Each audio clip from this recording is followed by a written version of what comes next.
Melissa and Joey is recorded in front of a live studio audience.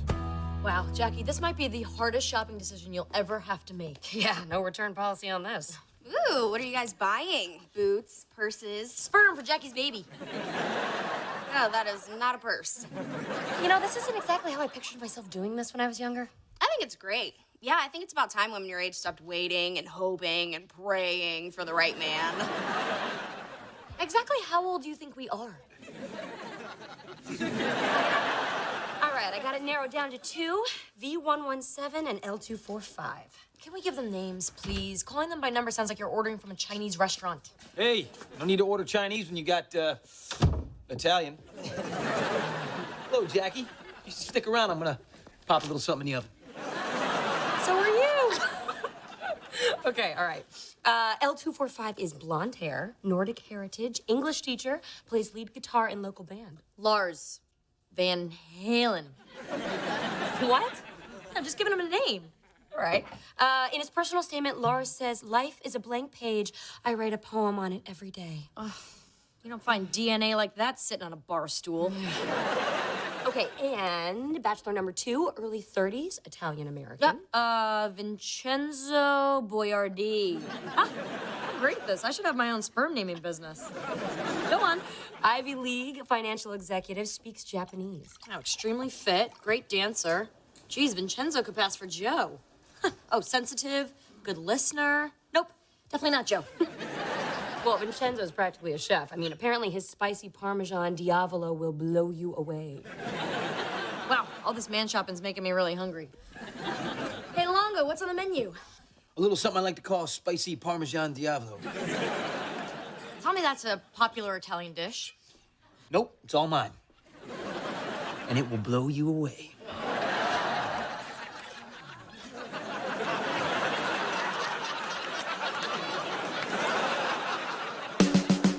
It's all good, it's okay, it's all right. As far as I can see, it's all good, it's okay, it's all right. I guess you're stuck with me.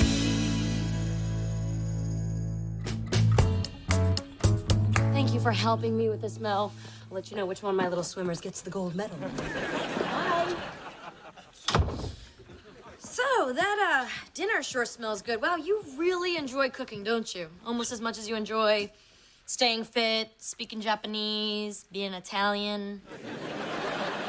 You like watching me, don't you? Yeah, I was just thinking, random thought. People do some strange things for money, right? Like once I was paid $50 to dance in a cage. It was a fundraiser for the zoo. So how about you? What's the, most degrading thing you ever did for money? By far this.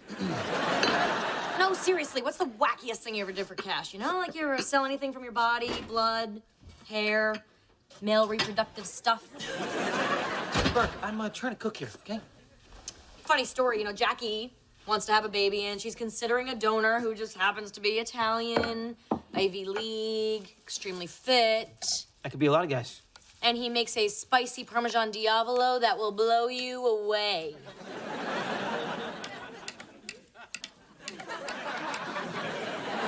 You blinked! Oh, boy. I knew it! You're Vincenzo! What, who? That's what we named the can of the, you. Come on, spill it, Vincenzo. Oh, then again, you already have. Well, all right, fine. It was after the scandal, and I needed some money, okay? So, the sperm bank website was very persuasive. It said, be your own boss, make your own hours. I don't know, it just kind of sucked me in. Oh, will you grow up? What were you thinking? What was I thinking? I was thinking about making the rent, okay? Oh, and, Jessica Alba. So I just, would stop by the cryo place whenever I needed some quick cash. What? I can't believe you might be having a kid with my best friend. What? No, that cannot happen, all right? You gotta talk Jackie out of using me, Liquid Longo. Absolutely, I'm gonna do that. The last thing this troubled world needs is any more of you. And look, whatever you do, do not tell her it's me, all right? Because, honestly, Burke, this is the one thing in my life I've done that I'm not proud of. Oh, but you're okay being the vice president of a company that lost $1 billion? $1 billion, Burke. How many people can say that?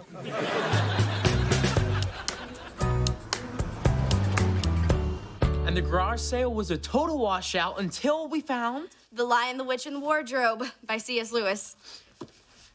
Wait, you paid $50 for a used book? What does it do, shoot lasers? It's a first edition. Yeah, well, I bet I could find it for less. Well, it doesn't matter what we paid for it because it's our favorite book. He saw me reading it one day and he said, you know that's my favorite book. Yes, I did. I said it right to her. And now it's the first thing we ever bought together. Yes, it is, baby boo. You're a right boo, baby. Hey, check this out. This auction site says that your book is worth $1,500. No way, that's great. We're rich. Yeah, in theory. And in cash. Here's one that just went for $2,000. No way, wow. We could buy matching Vespas and have enough left over for an Xbox. Are you serious? You'd sell it?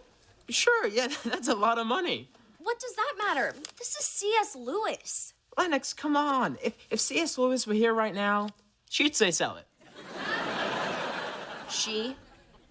Here we go. C.S. Lewis is a man.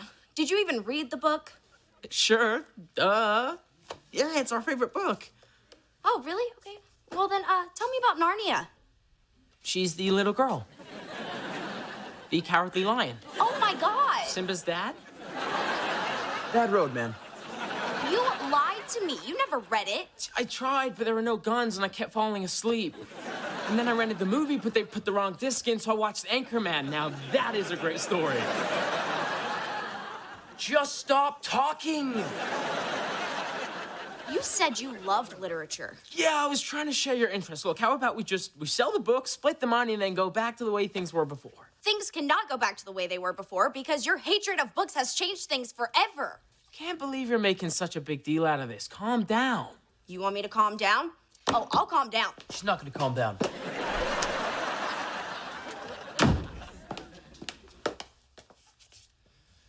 Can you believe that guy? Book-selling bastard.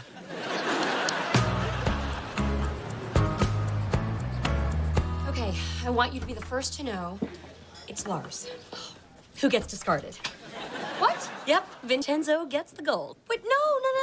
Look, you haven't given Lars a fair shake. He's a middle school English teacher. How hot is that? Sorry, I woke up this morning just really feeling Vincenzo. Okay.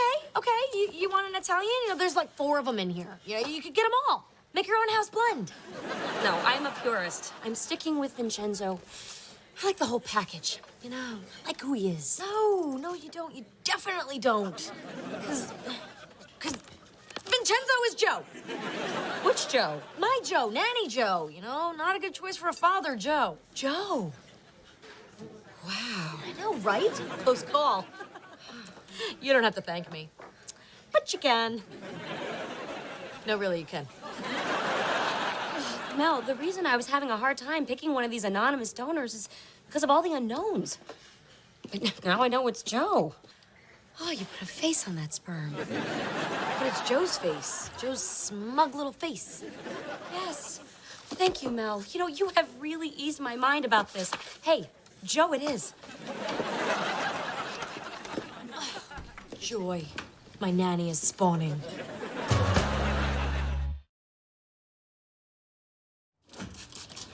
Hey. Hey! All right, you're back from Jackie. How did everything go? Sometimes there is no talking to women.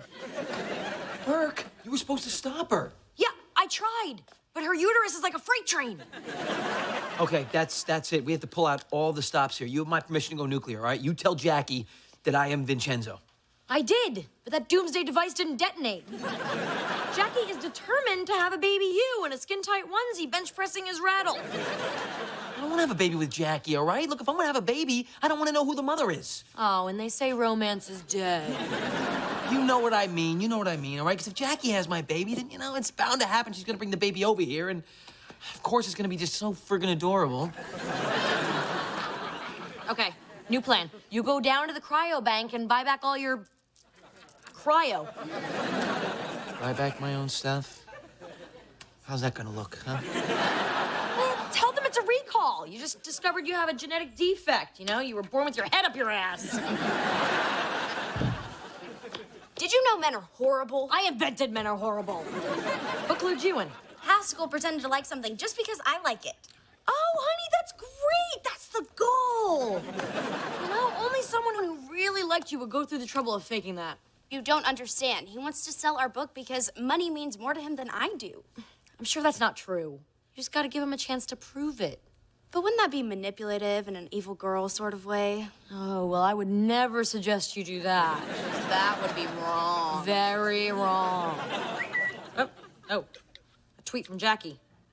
Congratulate me, everybody. Today is baby making day, and I'm going shopping for the secret ingredient. Oh, my God.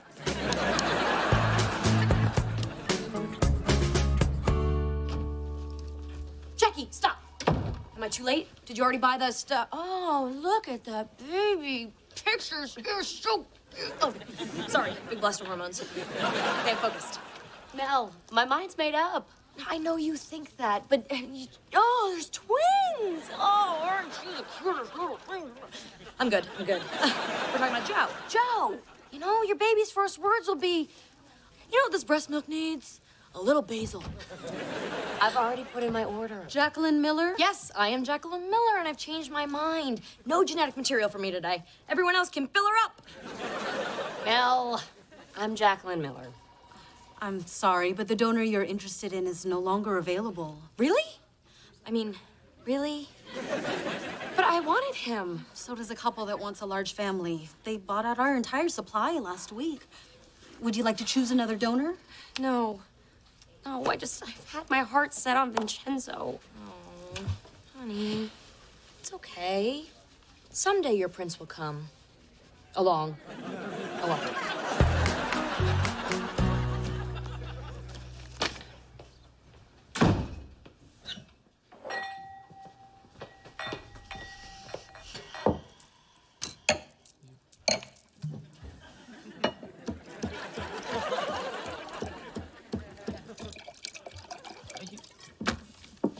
You're off the hook. Cheers! Hey, yes!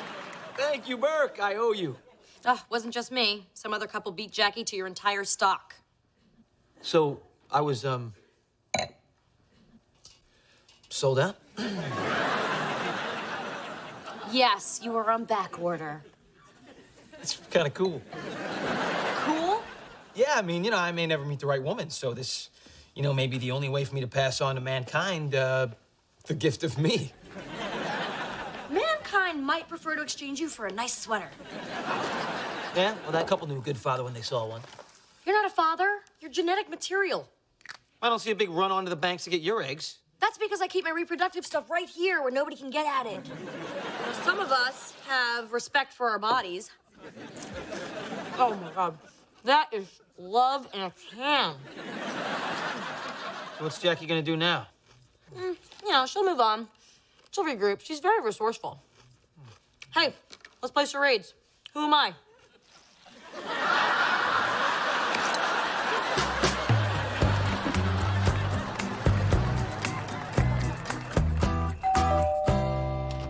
Yeah. Oh, hey, Jackie. Mel's not here. I'm not actually looking for Mel. Oh?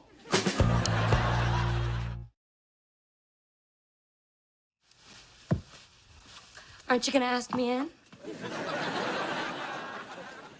Please come in. I'm sure Mel told you how disappointed I was that your stock was sold out. Yeah, that's the free market for you, Supply and demand, what are you gonna do?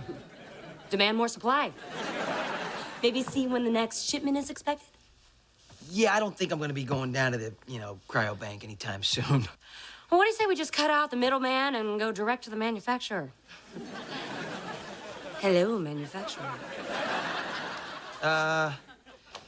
Actually, Jackie, that factory's been shut down. I mean, actually, no, it still works. It still works very well. But it's just, it's being a little more selective now, strictly for private events. So I'm positive, though, there are plenty of other guys out there that'd be willing to help you out. I don't want any other guys. I want you, Joe Mongo. Thirsty? Well, I suddenly just became really parched. So can I get you water or soda or something? How about a cup of Joe? That's a little double thing there, huh? Hey, come on, don't you want part of you to live on for future generations? I have thought about that. I mean, I want perfection, and you practically have it. Oh, Jackie, please, I'm flattered that you think I'm practically. You know what? No, I just don't think that this is the right thing to do. Okay, all right, I understand. Look, you need a little time to think about it. Hey, is there a place we could go that's a little more private? To talk. You want to talk? Ooh, real bad. Glad you called. I know how mad you were. I was, but I needed to see you. In the garage. Near power tools. You sure you're still not mad? Not at all. I've been thinking. If you want to sell the book and I want to keep it, then there's only one way to resolve this. Divide it evenly. The money. No, the book. Cut it in half. What the hell? Lennox, stop! I want you to have the book. Maybe I'm not into poetry or fiction as much as you are, but I just wanted to make you happy. All I want is for you to be happy. All I want is for me to be happy. See, we're both interested in the same thing. Aw, you passed with flying colors. Wait, this was a test? No, that would be wrong.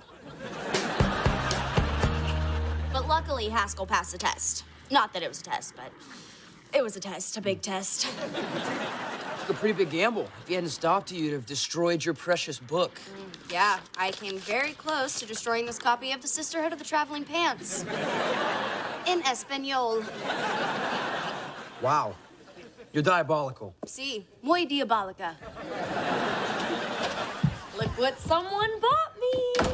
Expensive new shoes. Ooh, who got them for you? I did. Sometimes I think I'm spoiling me. Is there an occasion? Yes, I have pretty feet. And something very bad did not happen today. What? Oh, it would be inappropriate for me to tell you. Let's just say, trust me and be happy for all of us. Oh, with a tweet from Jackie. Okay, folks, trying again for a baby. This time the old-fashioned way. I should probably read these in my head before I say them out loud. So, Jackie's hooking up with a new guy? Back in the saddle? Riding the range? Okay. Yes. How'd she find somebody so quickly? Oh, you know, Jackie, you can't keep her away from men. She's always leaving her jacket places. And her purse. Holy crap! This is nothing significant. At all.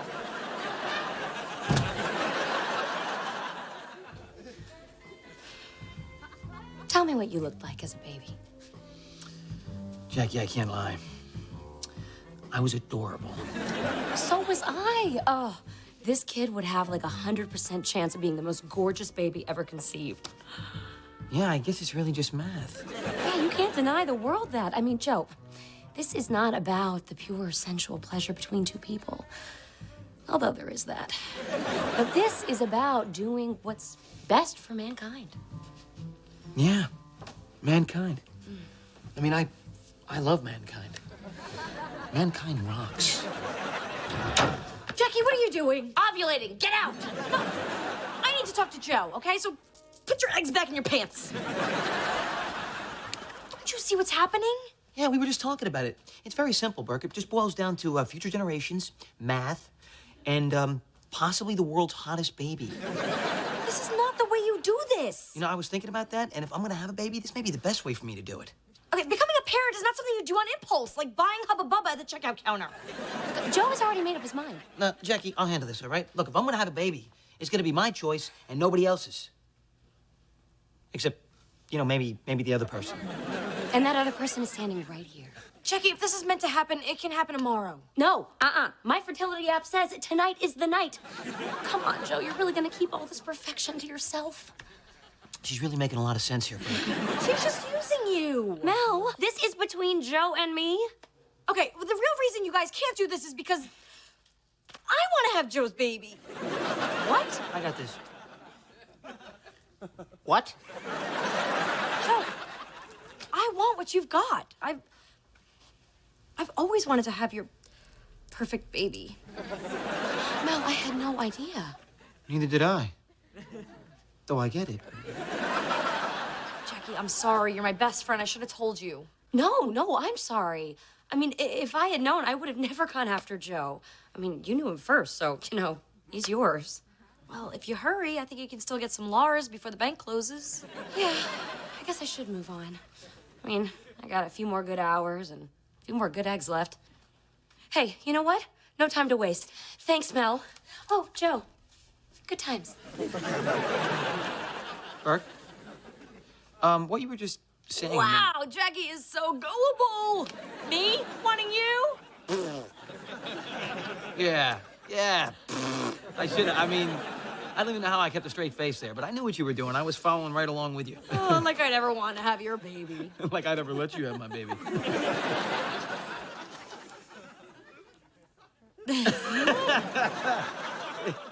All right.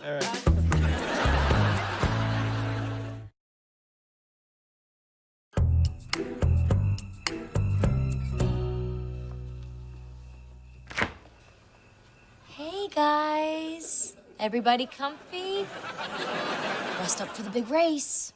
Mommy loves you.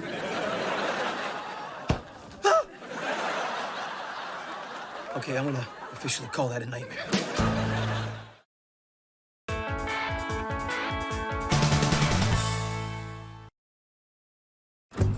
Melissa and Joey is recorded in front of a live studio audience.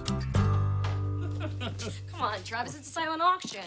So I was bidding on stuff. I was helping the city. You paid $200 for a dinner with yourself. After a heated bidding war with myself.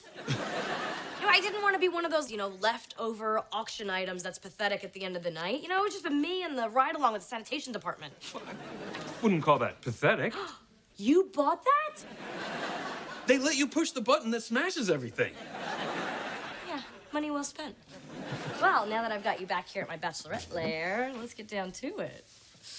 Leftovers, I'm starving. Yeah, I didn't find that dinner they put out very... Edible? That's the word. Well, don't worry. I guarantee you will do better here tonight. I mean, with the food. Okay, mozzarella salad, squash blossom stuffed with ricotta and herbs, and buttermilk fried chicken. Wow, is this all homemade?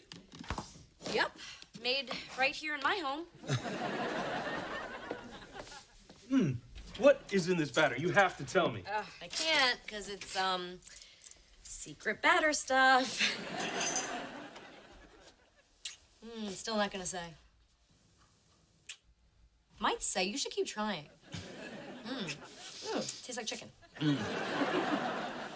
I don't know when you have the time to cook all this. Neither do I. You are unbelievable. Can't argue with that. Hi. Hello? Oh, Travis, this is Joe. Joe is my all-round, all-purpose nanny / not chef. Oh, good. Because there's nothing more awkward than walking in and meeting your date's husband or boyfriend or their naked mom in the hallway. Trust me, I've walked in on a lot of weird stuff. Yeah, well, don't mind me. I just came down here to get some leftovers. These are unbelievable, aren't they? My compliments to the chef. Yeah. What is the secret? Want to know what the secret is, Travis? I'm going to tell you what the secret is. Joe. No. Come on. He deserves to know what the secret is. The secret, Travis, is, paprika. And now you know. Paprika. Yeah, I get the good stuff from Canada. Yep, she's got a million secrets just like that, Travis. Paprika, grown in the beautiful Canadian Rockies. I hope we can do this again sometime. Well, here you go. Look, good for one dinner with a hot councilwoman. Just so we're clear, it's me.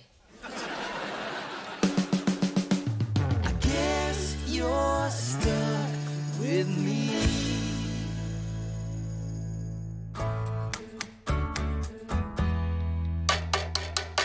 Ryder, what's the rule about texting at the table? Don't get caught? He's texting Holly. She had to go to Cincinnati for her great aunt's funeral. Well, she's giving me a list of TV shows I'm not supposed to watch until she gets back. What? She could tell by my tone of voice who got voted off Project Runway. Dude, there were just so many things wrong with that sentence.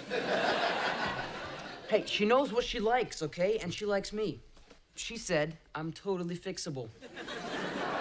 Like a dog. Such a good boy, though. Hey, it's Supergirl. Look at this. Come here. Fly over here and taste this. I want you to tell me if it needs any of your magic Canadian paprika. Let it go, Longo. Look, I can let your lie go, but I can't speak for Travis. What is the big deal? It wasn't a lie. It was just a tiny omission of truth. He assumed I made the meal, and for me to point out his error would have been impolite. Yeah, sure. There's nothing ruder than the truth. Look, Joe, okay, if a woman saw you standing in front of a Porsche and she said, nice car, you'd say thank you, even if it wasn't your car. What? No, I wouldn't. Yeah, you would. I saw you do it at the mall last week. Ryder's been texting at the table.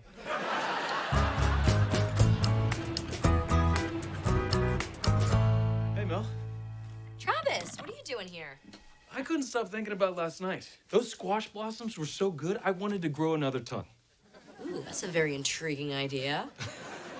Go on. I'm here to redeem my certificate for dinner with a hot councilwoman. How's Saturday? That's great. Yeah, there's that new Chinese place just opened downtown. I was thinking, how about we cook a meal together? We who? You. You'd cook the whole thing, I'll do all the shopping, I'll even clean up afterwards. Wait, are you sure you don't want to try the Chinese place? Because they have a killer Kung Pao. I mean, you think you're blown away by the Kung, and then pow. Mel, it's been a bad year. Since I found out about my girlfriend's delightful secret life, don't ask, I've been alone and eating all my meals out of takeout boxes. It says here, good for a dinner with Mel Burke at the place of my choice. I choose your place with your home cooking. What do you say? Candles, music, white wine?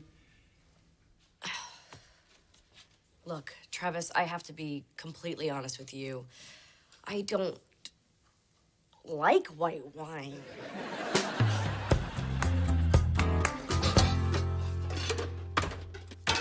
Longo. Shh, I'm trying to work. You're watching cartoons. It's Ratatouille. In what universe does that work? Okay, Travis is coming over Saturday night for dinner, which he asked me to make in front of him. So I am just trying to teach myself how to cook a gourmet meal in, 76 hours. By watching an animated rat.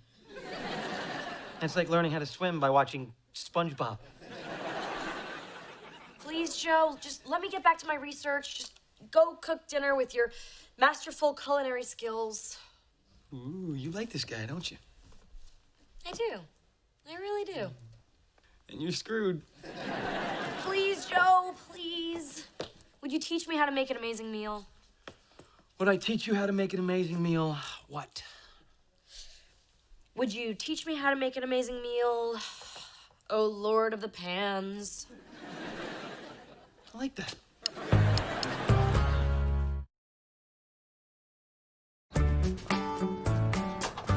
Okay, so I'm going to grab us some snacks and then we can go study up in my room. Or here. This area is, fine. Really. Trust me, Noelle, my room will be a lot less annoying. I don't know. I mean, there's something about this room. It's kind of cute. Sup? Sup? Is the seat taken? Oh, I'm sorry, I'll get out of your way. No. I mean, you can stay. Please, stay. Whatever. I don't care. See you later. Wish it was later.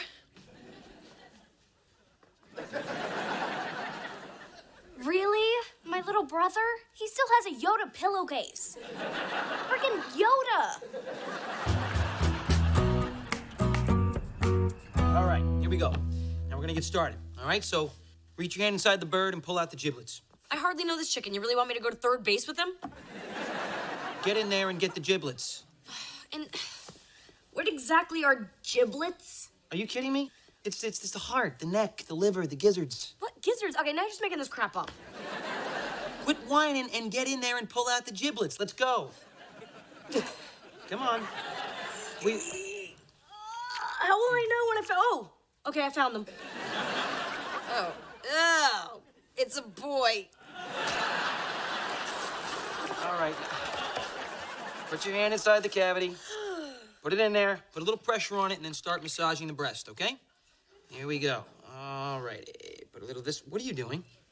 What is it? What's this? What's this? Can you massage it? Rub harder, okay? There we go. Jeez, I feel like we should light some candles and pop in an Enya CD. How's the pressure? Is it too hard? Are you staying here at the hotel? That's a little chicken humor. I should probably tell you, you don't have to keep your hand in there anymore.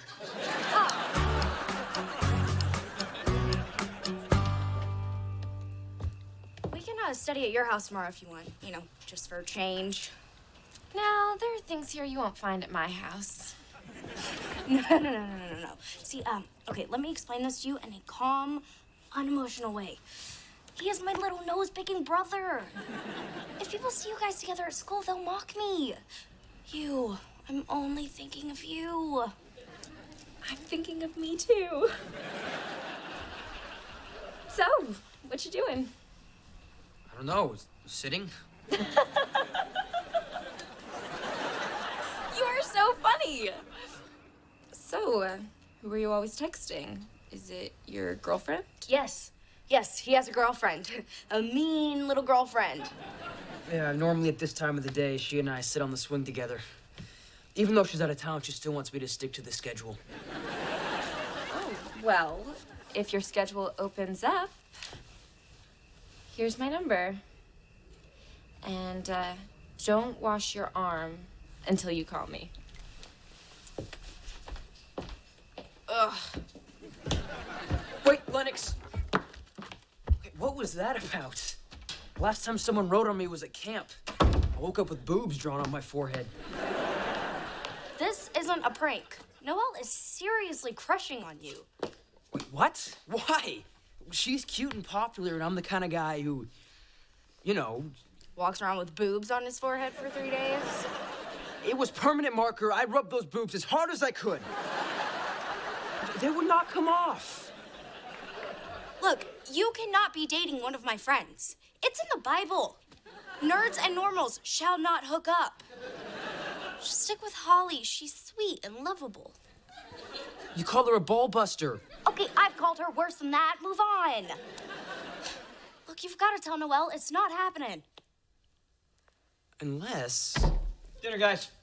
Hey, Joe, tell me something. Is it possible I could, like, go out with 2 girls at the same time? Dude, you get upset when your carrots touch your peas.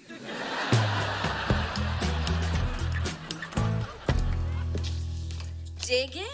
Chicken stuffed with tapenade and chorizo, prosciutto wrapped asparagus, and fingerling potatoes. Wow, Joe. What's the occasion? The occasion is your aunt made dinner. No thanks. I'm not hungry. No, guys, it's okay. I oversaw everything. You guys are gonna be the guinea pigs for your aunt's social life, so dig in and enjoy. Wow, Aunt Bill, this is actually pretty good. Yeah, it's better than good. It's like Joe good. I did it. I can cook. Yeah, suck it, Rachel Ray. Okay, all utensils are lined up. You got your little cheat sheets posted everywhere, right? Yes, I do. Oh, this one should be closer to the stove. Hey, Bert, take a deep breath. It's gonna be great. Yeah, you're right. Thanks, Longo. I really appreciate you coming through for me. Oh my gosh, get out! You gotta get out of here. He can't see you in the kitchen. That is not Travis yet, okay?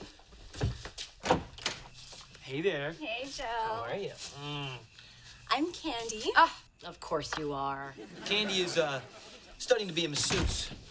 I need 100 hours of hands-on experience to get certified. Yeah, so I'm helping her out, you know, letting her put her hands all over me.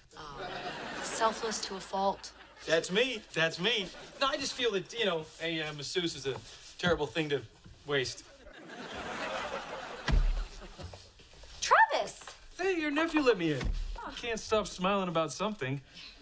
Neither can I. So we all ready to go? Yeah, absolutely. Never been more ready. Step 1, we will rinse the chicken. Actually, Mel, slight change of plans. There's no chicken. Salmonella outbreak.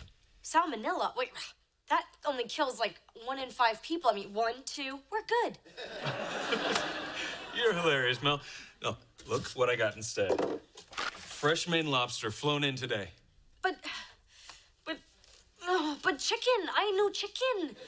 I was gonna rub the breast and stuff the cavity. Oh, we'll stuff the lobsters. Let's grab me. Well, if they're flying all this stuff in from Maine, why can't they fly in a few damn chickens? Oh my goodness. How's that pressure? It's amazing. You should really be a PhD in this. Really? You'd certify me? I would certify you right now. Joe! Mayday! Mayday! Hey, what are you doing? You can't just burst in here. Candy's right in the middle of studying for her deep tissue midterm. No chickens, salmonella outbreak, scary lobsters, help. Are you kidding me? Can you at least get outside, please, until she turns me over? No, you've got to help me. I need a new plan. Oh, jeez. All right. I got a plan for you. How about this one? Find a rat that's a really good cook. Hide him underneath your chef's hat, and overnight you'll be the toast of Paris. Joe, be serious. I mean, if I could hide, Wait a minute. That's not a bad idea. Come on, rat. Let's get you under my hat.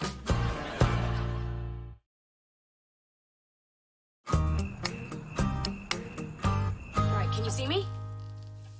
Unfortunately, yes. All right, so you're gonna want to bring the water to a rolling boil. Mel, I almost forgot these in the car. I brought them for you. Oh, I love them. Put them outside. Handsome. Okay, I'm back. Okay, now, once the water is boiling, you're gonna take the lobsters and you're gonna put them in the pot. But that'll kill them. Grow a pair, Burke. Hey, ML, I really gotta talk to you. Yeah, it's not a good time. You know, it's the worst time having your reputation ruined because your little brother is about to start dating one of your friends. Noelle? Hot Noelle? She'll eat him alive. She would. Oh, thank you. Anytime. Okay. Joe, look, I've been checking all over. Do these guys have giblets? Because I don't see any way in. Are you talking to me? No, lobster. I like to explain the procedure because, I feel like they're more relaxed. They taste better. All right. Ready for my next assignment? Okay, yeah, it's, candles. Yes, candles. Whoa, too fast. That's, not enough. Here. These are better. Light these and put them around the patio. How many do you want? All of them. Yeah, the more candles, the better the mood. Everybody knows that. Okay. All right, where were we? Hey, Mel, have you seen my... Oh, there it is. Whoa, get your hands off that thing. Oh, it's mine. No, but I paid for it. Holly heard that Noelle likes me and she wants to chat, like right now. Please accept video chat from Holly. Hey, Ryder. I was just up with Lennox and I was wondering... Noelle? Oh, my God. Please accept video chat from Holly.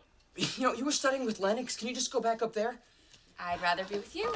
Video chat accepted. Oops. Hi, Holly. It's Holly.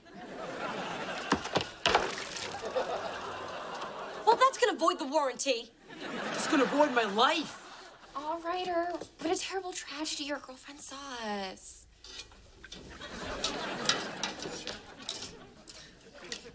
What the heck's going on down here? I heard a struggle and a splash, and then I lost you. I can't do this anymore, Joe. I give up. After we've come this far, no way. Move out of the way. Give the rat the tongs. Here we go.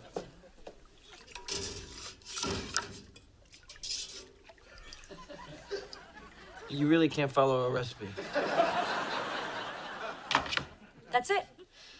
I'm just gonna have to come clean and tell Travis that I'm a fraud. He'll probably never speak to me again. Why? Because you can't cook? Come on, any reasonable guy would be flattered that a woman like you went to all this trouble for him. Now, take that lobster and give him a nice hot bath. You can do it. I can't. Look at those cute little eyes up there. I'll help you. Hey, buddy. It's time for a nice hot bath. You ready? And in the water. There we go. Look at that. You did it. I did it. This is great. Not for you. Sorry. Hey, what are you doing out here? Well, I was in there with Noelle, and she was massaging my neck, and it felt so good, and then I just had to get out of there. How'd you escape? I told her I needed to smoke. Good cover. I made a complete mess of it. Holly saw me with Noelle, and now I'm dead. Why do you care? It seems like you've already made your decision. I have? Yeah. You're Noelle's boy now. Congratulations. I thought you didn't want me dating your friend. Oh, I was just being selfish. You and Noelle clearly have something special. Yeah. And that is... I can't define it, but it's there. And with Noelle being a more experienced woman who's been with tons of boys, upperclassmen, even a couple of college guys, I hear, she'll be expecting a lot. But, you know, you can handle that, right?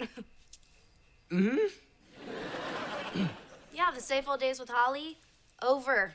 That was the sandbox. Welcome to the Thunderdome. I want Holly. I want her back. You sure? More than anything. Well, okay, it's your decision. It is. And I've just got to go in there and tell Noelle it's over.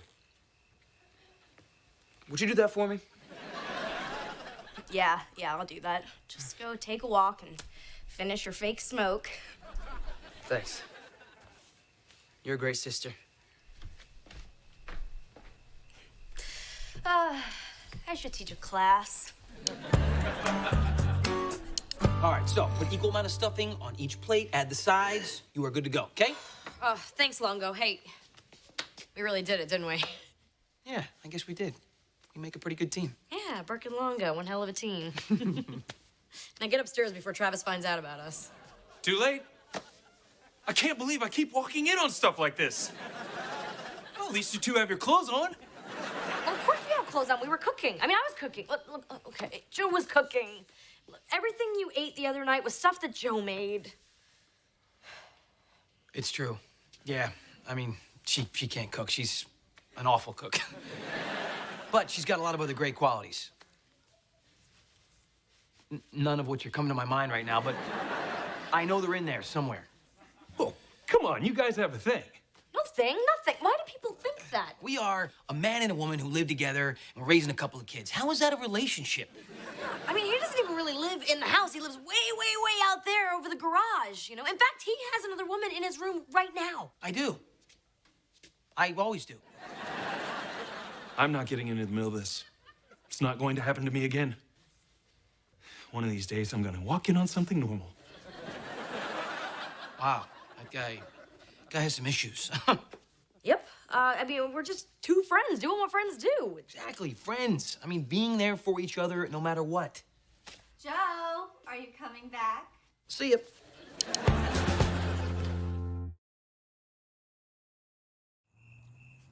You know, Joe, dinner with you is a lot less pressure. I mean, I can get food in my teeth, spill butter all over my dress, and it doesn't really matter. There are definite advantages to living with someone you don't care that much about. We are pretty lucky. Oh my gosh. That was just incredible. It's beyond human experience. Oh, you stop. Come on, it's just a couple boiled lobsters. Not that. Candy. Is the pressure good? Are you staying here at the hotel? I taught her that.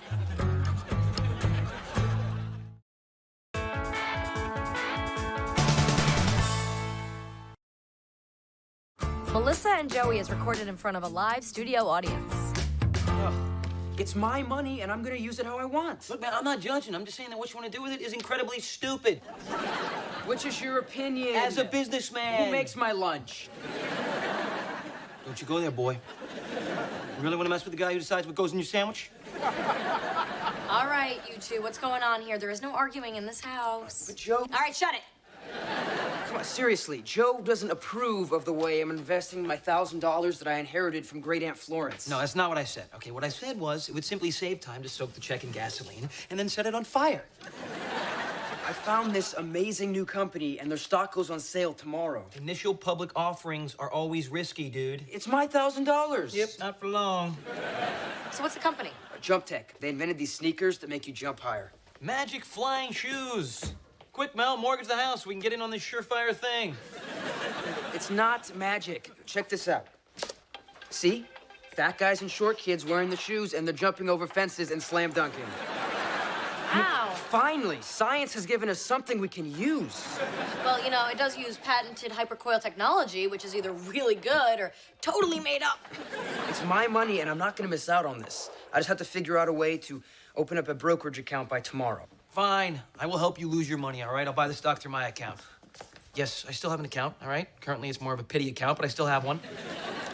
this is great, Joe. Now you'll get to feel what it's like to touch money again. Trust me, it's nice. Thanks, Joe. Hey, Lennox. Hey, guess what I learned in school today? Boys suck. As a man who was once a boy, I am so happy that you figured that out. Well, what happened, sweetie? Haskell and I were supposed to meet up at the yogurt shop at 6 to celebrate our 2-week anniversary. I get there a little early, and he's in the parking lot making out with that skank, Marissa, near the dumpster. That was our spot. I mean, can you believe that? Well, yeah, Marissa's smoking hot. Like a pile of duty in August. Good save. Ugh, honey, that's terrible. You know, when I was your age and something like that would happen to me, I would grab my fake ID, sneak into a bar, and drown my sorrows in a big frosty mug of milk. Look, it's Haskell's loss. I never want to hear that name again. It is now the H word. Okay, on a totally different subject, have you decided what you're going to do with your $1,000 from Aunt Florence? Yes. I'm going to get an anatomically correct Haskell voodoo doll. Hell of a lot better investment than Riders. It's all good, it's okay, it's all right, as far as I can see, it's all good, it's okay, it's all right, I guess you're stuck with me. Mel? Oh, Sam, hi. I mean, H-word's dad. Hi. Listen, I feel terrible about how my son ended things with Lennox. Yeah, how's she doing? You know, she's going through a wide range of emotions. One minute she's devastated, the next minute she's perfectly miserable. Actually, it's sort of a narrow range of emotion. Wow, that must be really hard. I can barely stand to be in the same room with her. Oh, you meant for Lennox. Wow, you got a little evil streak there, don't you? What do you mean? It's not little. Good to know. Seriously, though, I thought Lennox and Haskell made a really cute couple. You know, right up until the moment when he started making out with someone else. Well, in that area, he takes after his mother, which is why we're no longer together. Oh, I'm so sorry to hear you're available. Hey, you know, with the whole Lennox-Haskell thing, I probably shouldn't even be talking to you. Oh, yeah, you know, we are in enemy camps now. So I guess there's no chance of me asking you out. Absolutely not. In fact, I dare you. Go ahead.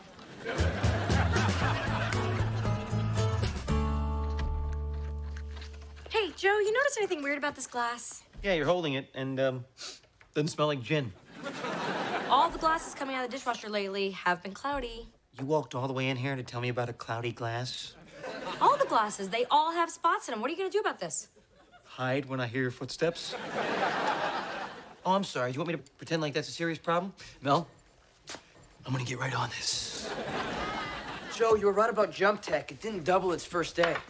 I'm sorry, buddy. This is one of those times I wish I wasn't right. It tripled. Check it out. You're kidding. I'm rich. My stock is worth $3 grand. Thanks, Joe. I couldn't have done it without you. Oh, it was all you, man. I did nothing. Nice going, Joe. I didn't buy the stock. What? I didn't buy it. Well, can you call them and tell them you meant to buy it? Sure. Yeah, because the stock market is all about the honor system. But you told Ryder that you bought it. Yeah, well, it was a sure loser. So you lied to him? No, I didn't lie to him. I was protecting him. From what? Wealth? Hey, look, this is a stupid company with an inane concept. There's no logical reason for it to have gone up.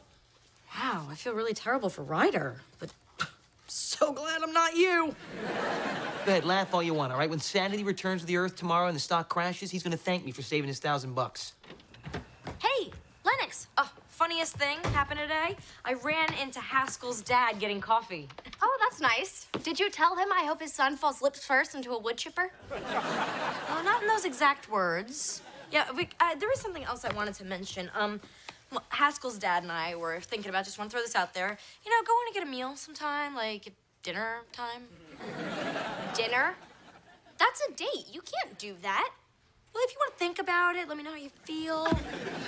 I can't believe you do this to me. That's like treason. Pick a family at Mel, Haskell's or ours.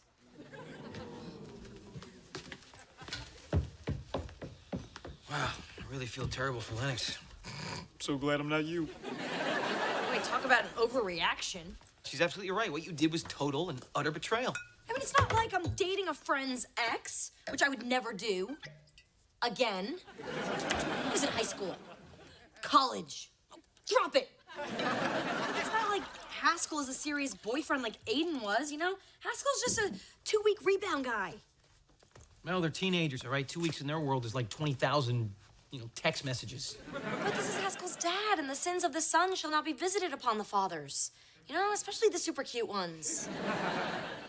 Mel, you know this parenting thing we're trying to do here? It involves a little bit of sacrifice. Does it involve anything else? I'm just saying, for the health of the household, you might just want to keep it in your pants. Sam didn't do anything. I mean, why should he have to suffer and not have a chance to get with Ness? All right, I'll do the right thing. Hey, Mal, you didn't have to wait for me out here. Yeah, I did. I just didn't want to get started on the whole dinner because, What's up? well, I'm sorry, but Lennox is not a big fan of us going out together. Oh, I see. So you're saying we're gonna have to sneak around. No, I would never. That would be wrong. Well, then, I guess this is goodbye. Yeah.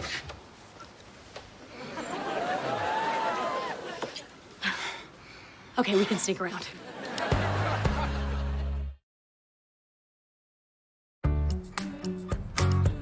Okay, sign this, read this, and pretend to read this. Oh, and remember, today you have that lunch with the oldest woman in Toledo. Oh, you're gonna have to postpone it. She's 106. Well, it'll give her something to live for. I'm sorry, I have an urgent personal conflict. Personal? What's his name? Stephanie, when I say something's personal, it means I don't want to discuss Sam. His name's Sam. Haskell's dad? We're not supposed to talk to him. I'm Facebook friends with Lennox. That's why I'm seeing him secretly. Spill it, naughty girl. Just call me. Yeah, I am a naughty girl.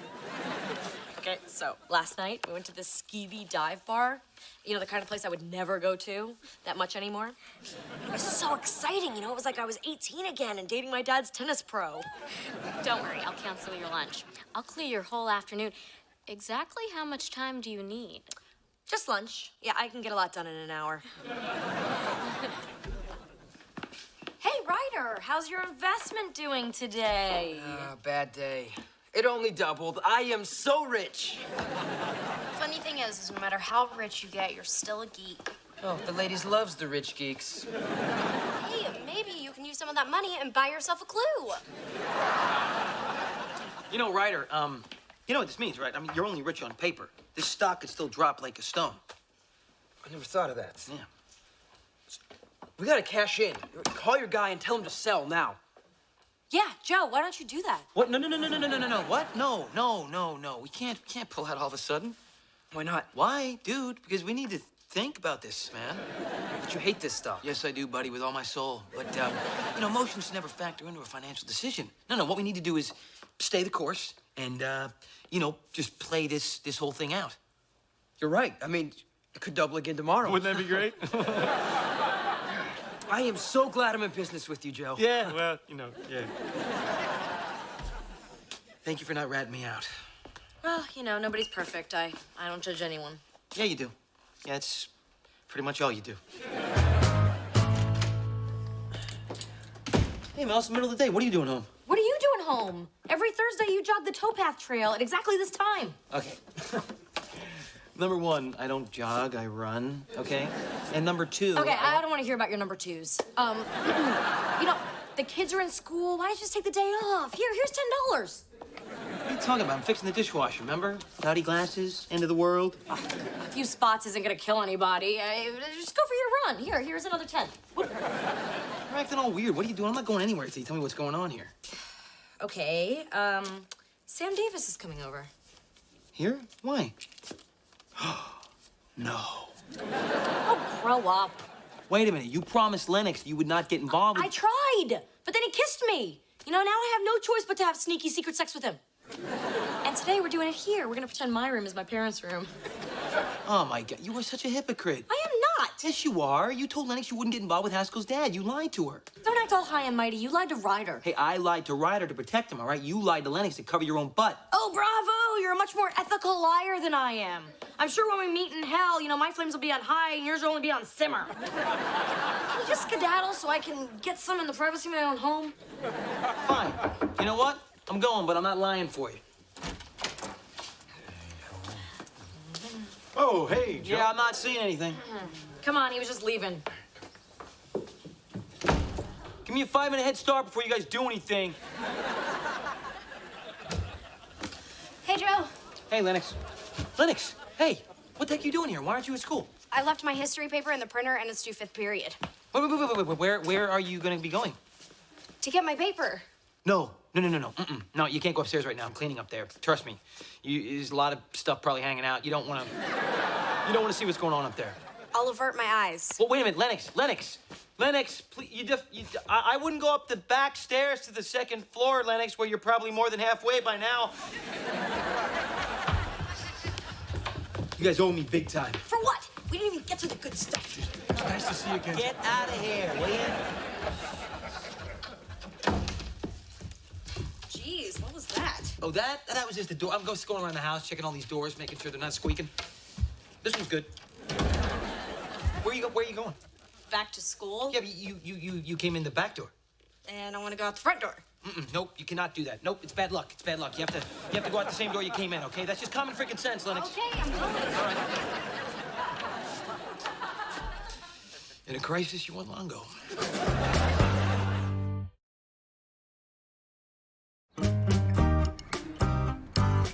So, how's Ryder's investment doing today? Oh, it's a piece of crap. Wow, the price of crap is skyrocketing. I know. This company continues to defy all logic. It just keeps going up and up and up. It's like A jump tech sneaker? Get a little text message from your sneaky secret boyfriend. No. A text message has words. Sending you pictures? That's classy. How do you even get one of us doing that? I mean, it's not like he has any hands free. And my breakfast is done. Oh, relax, Longo. We were just dancing. Naked. Oh, come on. It's just... I'm joking. Like, what politician would be dumb enough to have naked pictures on their cell phone? Let me ask you something, Burke. Why is it that I lie to Ryder and I feel awful, yet you lie to Lennox and you're having the time of your life? Oh, wait a minute.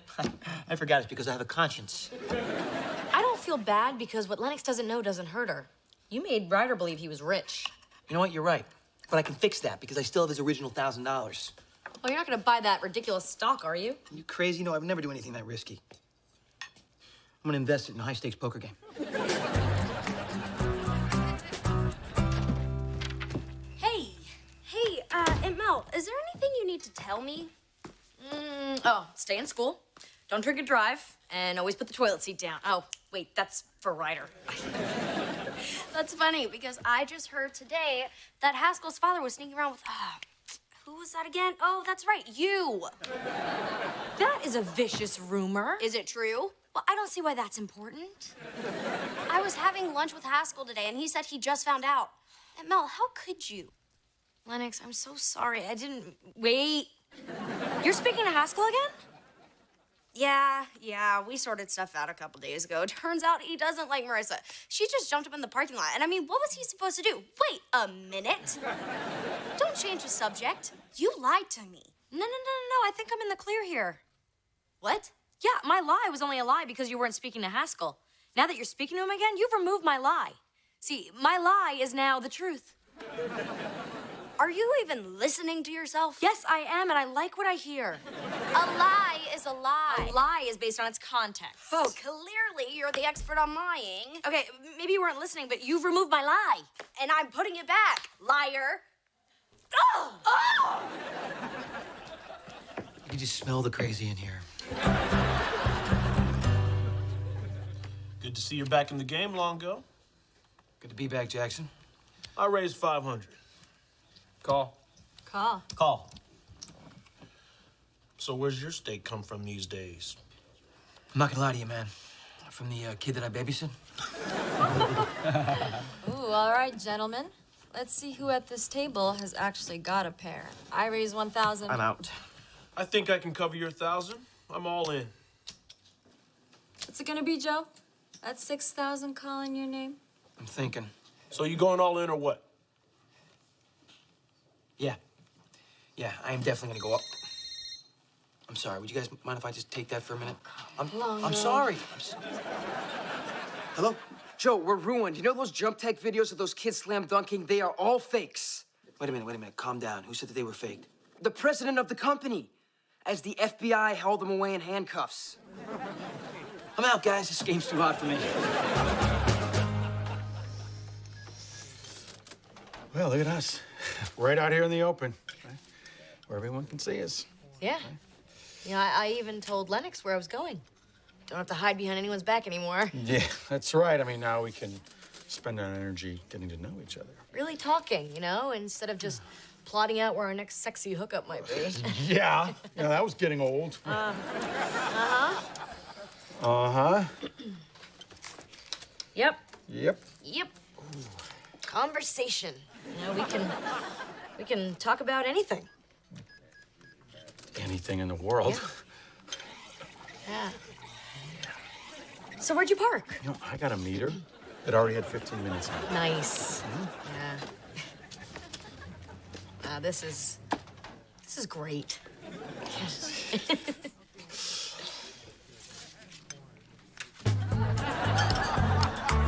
After hours trading, Jump Tech has dropped from $12 a share to 8 cents.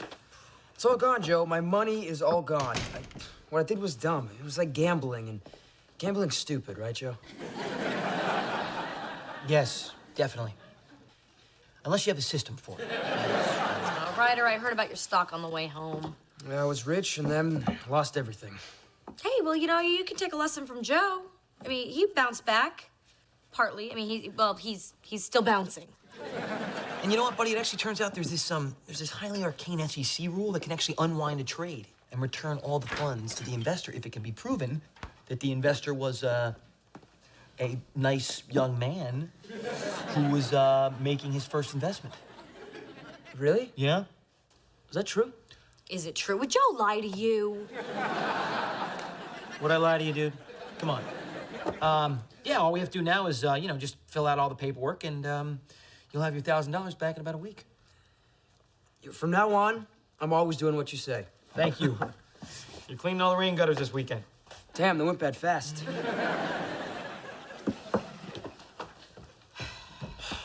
Okay, can we make a pact right now not to ever lie to the kids again?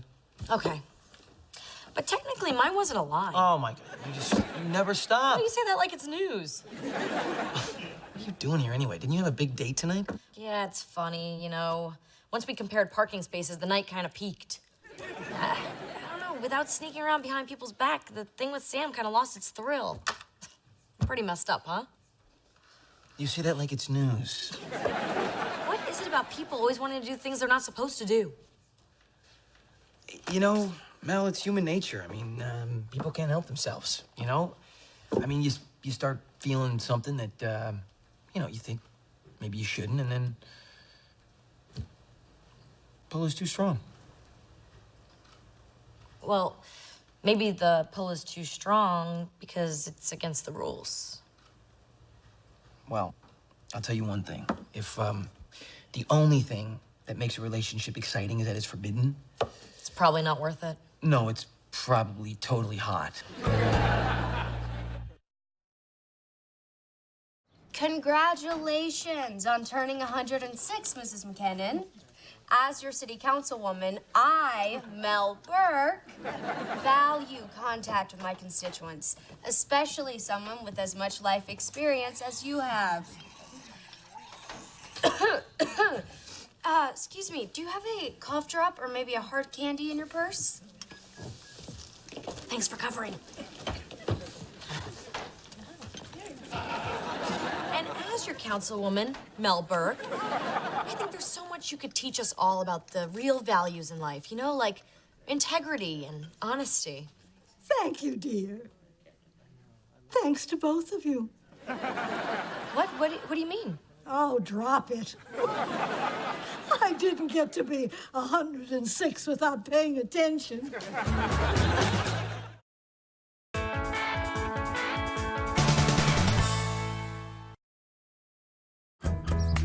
Melissa and Joey is recorded in front of a live studio audience. I will never take another driving lesson from you as long as I live. Oh, perfect. Because I will never give you another lesson as long as I live, which will be a lot longer now that I'm never getting into a car that you're driving. You are the worst teacher ever. Even worse than Miss Lehman in second grade, and she let the whole class eat paint. Oh, well, I have never seen a bigger menace behind the wheel. And that includes after prom when Kevin Martin drove me home with a keg in his lap. Ugh, I'm going upstairs to recover. Yeah, and I'm gonna recover too, with a bottle of this. Nuh-uh, I'm going commando tonight. Looks like today's lesson went a little better. Yeah, it was the best one yet. I guess you're stuck with me. Come on. Wait a minute. You lured me in here with the promise of moussaka. I got moussaka, yummy moussaka, right here, all right? But no one's getting any of this till we clear the air. I'm not talking to her. Well, I'm not talking to her more. All right, look, if you two guys don't start talking, you're gonna kiss the moussaka goodbye. Wait, All stop! right, all right, all right. We'll talk. Just don't hurt the moussaka. What the heck happened during that driving lesson, huh? How'd it get so bad? Well, I generously took the afternoon off to teach this one here. And, well, let's just say I was completely calm when I set foot in that car. All right, honey, now you see that truck? Yes? Okay, now you're gonna pass it on the left. So watch your speed. Watch my speed? You told me to keep my eyes on the road. Speed or road? Which is it? You can do both.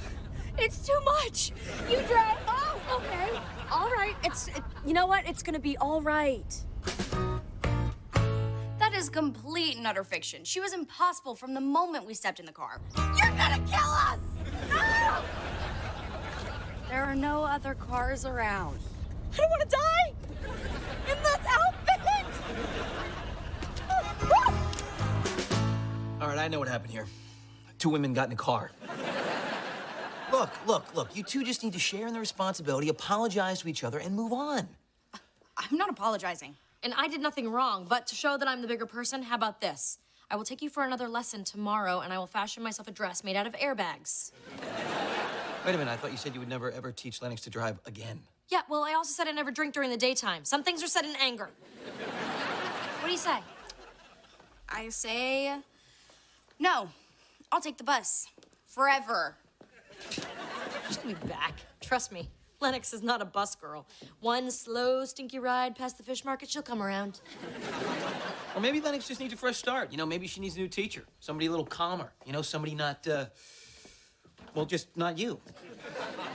You? You got me, baby. Use me. Ugh, don't say things like that. It makes me tummy queasy. Look, I am a way better driver than you, okay? I mean, I don't, like to brag. You love to brag. No. It sounds like I'm bragging, but really I'm just telling you how great I am. These are all just facts. I am a highly skilled driver, all right? I even took one of those evasive action driving courses. Why? So you can parallel park while the KGB shoots at you? You don't park while they're shooting at you. You take corners on two wheels. Look, I have a gift for teaching. You know, we all have our strengths, all right? Yours is, sleeping in. That's true. I am great at that.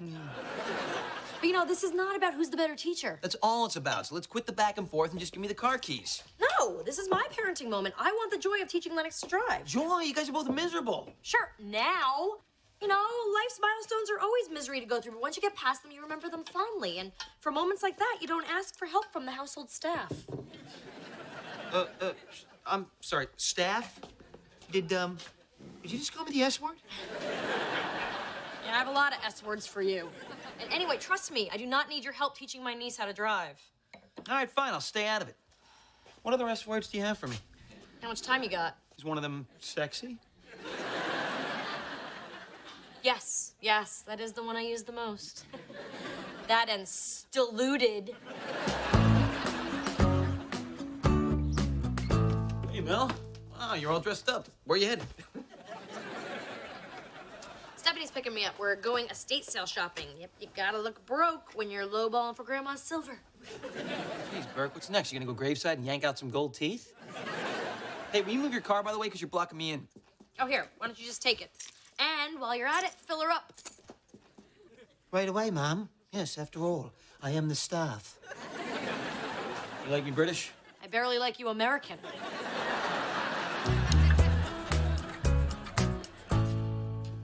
Hey, bud. I know it doesn't matter to you, man, but I got you clean clothes. Here. Hey, Joe. I bet you're wondering what all this is here.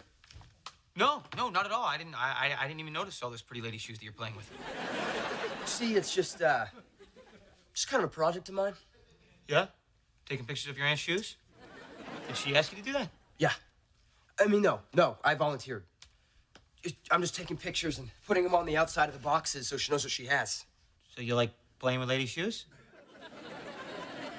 Organizing them? Posing them? Wearing them? No.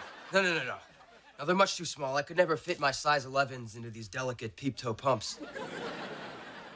I'm guessing. Okay, kid, you know what? I'm just gonna put your laundry down here and I'm gonna, just accept you the way that you are. Thanks, Joe. Close the door behind you. Oh, God, yeah, good and tight. I'll tell you, a few more lessons from me and you're gonna ace your driver's test. And then when your aunt asks, how did she do it? I'm gonna say, well, actually, I did it. And everybody wins. How does Aunt Mel win? Technically, she doesn't. Hey, you just passed the house. Oh, can't we drive around the block just one more time? No, no, we have to, get home before your aunt does. Why? Why? Because these are secret lessons. Secret in what way? Secret from your aunt. Because she kind of demanded that I never, ever teach you how to drive. Kinda demanded? You know how competitive she is. I mean, it would kill her to know that I'm doing a much better job than she would, so we're keeping it a secret, but it's for her. It's gonna give you a great opportunity to practice driving in reverse anyway, okay? So, if she finds out that you're teaching me how to drive, we're both in trouble? No, we're not gonna get in trouble because she's not gonna find out. Just relax. Now look, check both mirrors. Check your blind spots, all right? Watch out for other pedestrians and, you know, other cars. And mailboxes.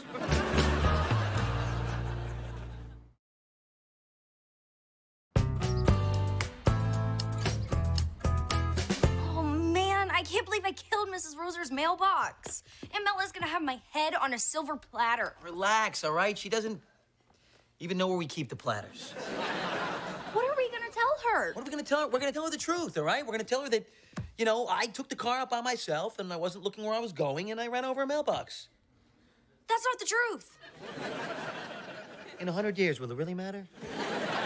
But if I tell her you did it, she'll know I'm lying. How? Because she knows me. She can look me in the eyes and detect lying is freaky. And let me tell you, it has really hurt me socially. All right, fine. I'll do the talking. Just back me up. Silently, right? With no eye contact? Yes, silently, okay? Just try to look innocent and I'll try to look like I made a big mistake. All right, I don't have a lot of practice with that, but I'll give it my best shot. Hey, guys! Oh, my God. What? I look guilty already, and I reek of deception. Lennox, you don't look... Where are you... Ta-da! Look what someone couldn't take to heaven. Certainly gonna make this place look like hell. Ugh, it's so ugly, it's gotta be worth something. Yeah. Care for a glass of wine? I care deeply. Whoa, wait a minute. This is the $18 bottle. What's wrong? Yeah, you start sipping and I'll start talking, okay? It's good, isn't it? Take this a little more. Yeah, keep going. Okay, so look, here's the deal.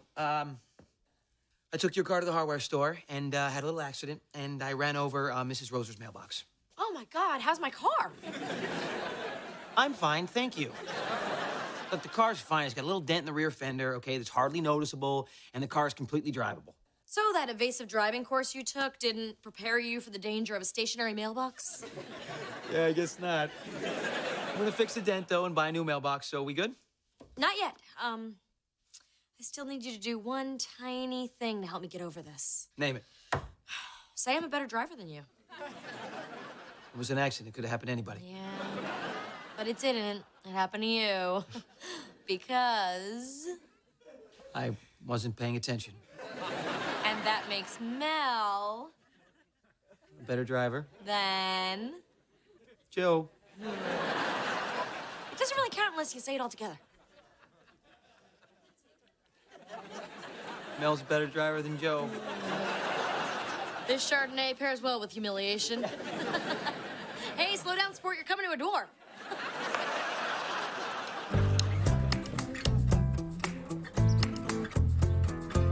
Ryder, very nice work on my shoes. So now that the job's done, can you sign this form for school? Wait a minute. Wait, this shoe project took you, what, 10 hours? Yeah, your school requires a full, legitimate 20 hours. Can't fake this. It's community service. But I photographed a closet full of shoes. My hands smell like feet. Well, what more do you want? 10 more hours. Yeah, you're gonna have to go through all my garments. You know, check everything for holes, tears, rips, snags, and runs. Oh, and pay special attention to the pantyhose. Pantyhose? I mean, Joe already saw me photographing your shoes. He thinks that God knows what he thinks. Oh, then keep us on the down low, you know? The less Joe knows about our little arrangement, the better. He'll never understand how this is true community service. I'm a little fuzzy on that, too. Anytime I'm not wasting in my closet, I can be serving the people of Toledo. You know, every snag and tear that you find is another constituent email answered or a curb repainted. So by digging through your underwear drawer, I'm serving the greater good? Finally, someone understands.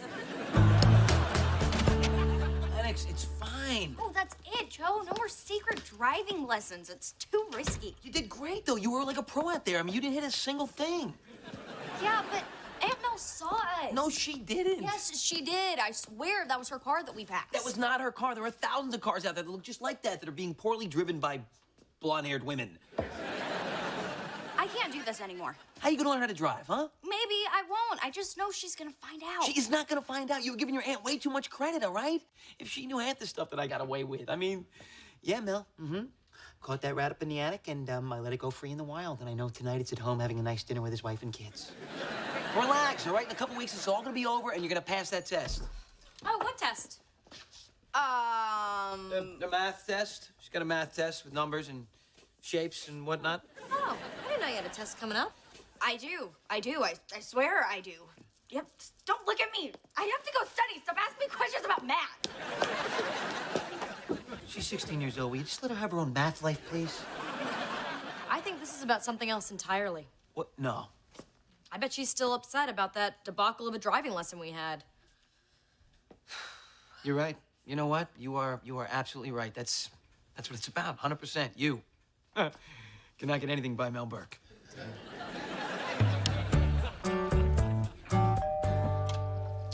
Oh, Mrs. Roser, I'm so sorry. I've been meaning to come over and offer my condolences for your mailbox. Why didn't you? Well, because I have, you know, like a life. I don't. That's why I'm here. Nice place. I've only ever seen it through your mail slot. That's not creepy. Anyway, I'm really sorry, and I want to pay for the damages. Oh, your houseboy brought over a check, but it's for the wrong amount. It's not $50. It's $150. But for that piece of Americana? And let me just write you another check. And you should think twice before letting Mr. Muscles give your niece another driving lesson. Clearly, he has no idea what he's doing. Lennox was driving? When she wasn't crashing. And Joe was teaching. If you could call it that. Don't you have a clue what goes on in your house? Apparently I don't.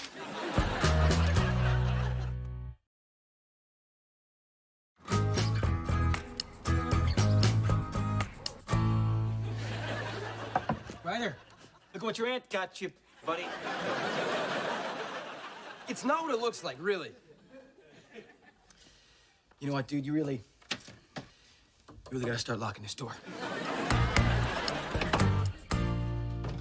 Hey, so I just found out that after dinner, your aunt has a city council meeting. So what do you say you get behind the wheel again, huh? We do a little freeway. How does that sound? How are you so calm about this? I'm freaking out, but it's almost like you're enjoying the lie. I am a little. No, I'm sorry. I am a lot. Look, just do what I do and act natural, okay? Right. Hey, Lennox. Slip crockery, silverware. Sorry. Oh, that's okay, honey. It's a perfectly normal thing to do, you know, to get all jumpy when somebody just says hi. Will you pull yourself together, please? But she knows. She knows. She doesn't know anything. Hey, listen, honey, I was thinking after dinner maybe we could take a driving lesson. I thought you had a meeting tonight. No, meeting was canceled. Yeah, funny. Some people knew about it for days and kept it from me. I mean, they knew the truth and they didn't tell me. Don't you hate that? Don't you find that hurtful? Maybe, you know, they wanted to tell you the truth, but they were forbidden. Or maybe they did it because it was the best thing for everybody. You know what? I can't take you out driving. My car's not here. It's getting repaired. Oh, yeah, you know what? Let me know how much it costs to bang out that ding, all right? Yeah, it's not a ding. It's more than a ding, Joe. It's a dong. What? Yeah, my mechanic said that, you know, that little accident you had knocked the rear axle completely out of alignment. Says it's gonna cost $3,000 to repair it. $3,000? Yeah, 3 and then 1,000. But that's what Joe makes in like 10 years. Thank you, Lennox. Look, you know what? This is my problem, so let me handle this, okay? And why don't you go in the other room here and I'll take care of this by myself. Thank you. Joe, it's not fair. I know. Life's not fair, sweetie. Thank you. All right, so look, I'll pay for the whole $3,000. No, Joe, you know what? You could have lied. I mean, you could have told me that the car got hit by someone else in a parking lot, but you didn't. You know, you were honest with me, and I want to pay for it, okay? Good Joe. Honest Joe. No, I don't really feel right about that. No, I'll pay you back, okay? $100 a week for 30 weeks. That doesn't seem very fair. I mean, won't you owe me interest too? $100 a week for 40 weeks. Well, and I'll need a rental car while it's getting repaired, and I like a sunroof. 50 weeks, okay? It was me. I was the one driving. I killed that mailbox. Joe took me out for secret lessons. Oh, my God. All this studying is making her insane. Go upstairs, will you, Lennox? We got... That one is... Joe, Mrs. Roser told me the truth. Mrs. Roser? You're gonna believe Mrs. Roser? That woman watches me clean through the mail slot. Okay, no changing the subject. I asked you to do me one little favor. I asked you not to teach Lennox to drive. How hard is it to not do something? What's the big deal? You know, you teach her, the better guy teaches her as long as she passes the test. No, that's not what this is about. What the hell is it about, then? It's... You wouldn't understand. This is why you gotta lie. Hey, what's going on, Burke? Nothing. Burke? Burke? We're not married. You can't give me the silent treatment. Come. Is it about the rat? Look, I was very kind. You didn't feel a thing. You know who taught me how to drive, Joe? Charles, my father's chauffeur. Well done, Miss Burke. Very nice job, Miss Burke. That was a pedestrian, Miss Burke. And when we were done, Charles tipped his hat and asked me to sign his time card. Dad made the staff teach you how to drive? That's a little cold. I just wanted to give Lennox the memory of learning to drive from a loving relative. You know, something I wish someone had done for me. Why didn't you tell me that from the beginning? I mean, if I'd known that, I wouldn't have swept in there and taken away your moment. I mean, you know, now I feel like a total... Wad? Well... Jerk?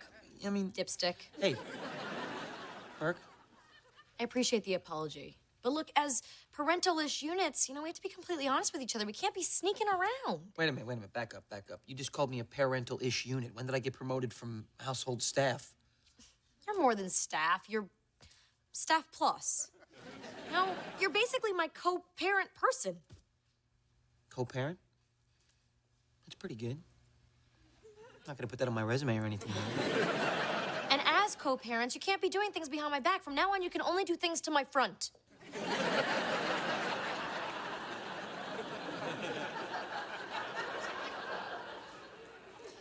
I just got a little sick right there. You know what I mean? No more secrets. I got it, okay? Hey, and if you're interested, I actually made another moussaka and I hid it in the vegetable crisper. We have a vegetable crisper? Well, yeah. It's the little drawer at the bottom of the fridge. Oh, the bacon holder. All done, Aunt Mel. 20 hours of community service. I never want my arm inside your pantyhose again. Because I'm more of a shoe man myself. What's going on here? What is it we have, Ryder? Not community service, that's for sure. Give me this. Dear Grant High Administration, Ryder Scanlon has completed 20 hours of volunteer community service to the city of Toledo, authorized by the Honorable Mel Burke. So, cataloging shoes and organizing pantyhose is community service? Let me see that. Yeah, it says it is. See, if she doesn't have to spend time in her closet, then curbs get painted and Toledo wins. She explains better. Thanks, Ryder. Well, I'm gonna go upstairs now because, my hours are done. No more secrets, huh? Starting now.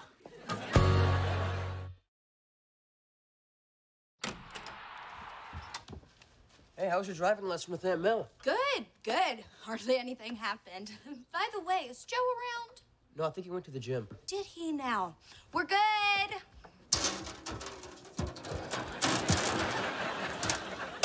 Tell anybody what you saw here today, you'll wind up like the sun. Wow, good going, Lennox. Hey, I wasn't the one driving. Well, I wouldn't have hit the sign if you hadn't been shouting at me. I was shouting, look out for the stop sign. Can you help us carry this to the garage? We're gonna wrap it in an oriental rug and bury it so Joe will never know. Joe will never know what? We'll never know how much I value him as a co-parent. Please accept this keychain as a token of my esteem.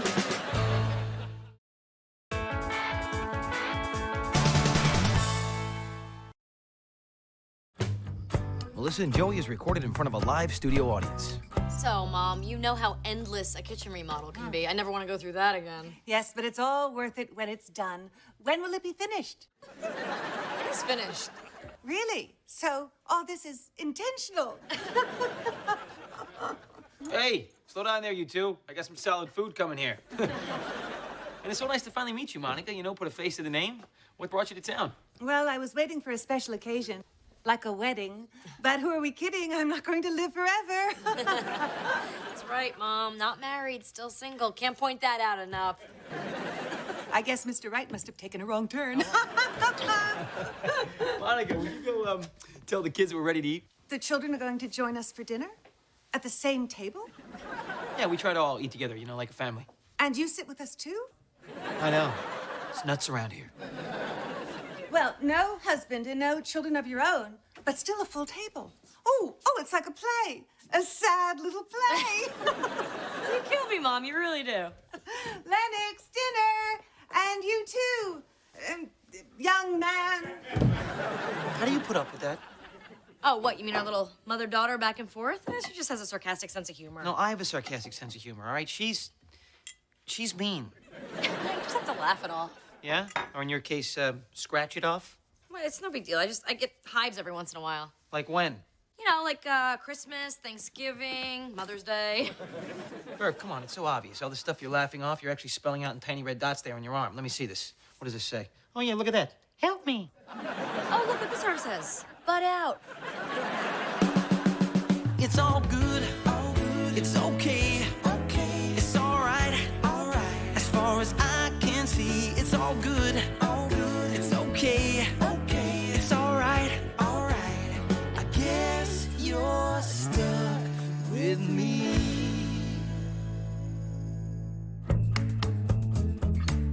Just grab something. We gotta leave. I need breakfast. You can eat next when Grandma is gone.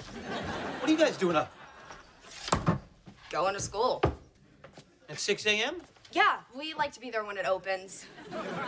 Yeah, it's really cool when they unchain the gates and wake up all the homeless guys. You're doing all this to avoid seeing your grandmother, aren't you? I cannot listen to her criticize another one of my outfits and tell me that I'm asking for it. You know, she still does not know my name. She calls me Tall Boy. Maybe you could help her out, you know, wear a name tag or something. Oh my God, lights. Okay, let's go. Wait, hold on. This is not cereal, this is croutons. Close enough. Hey, Joe.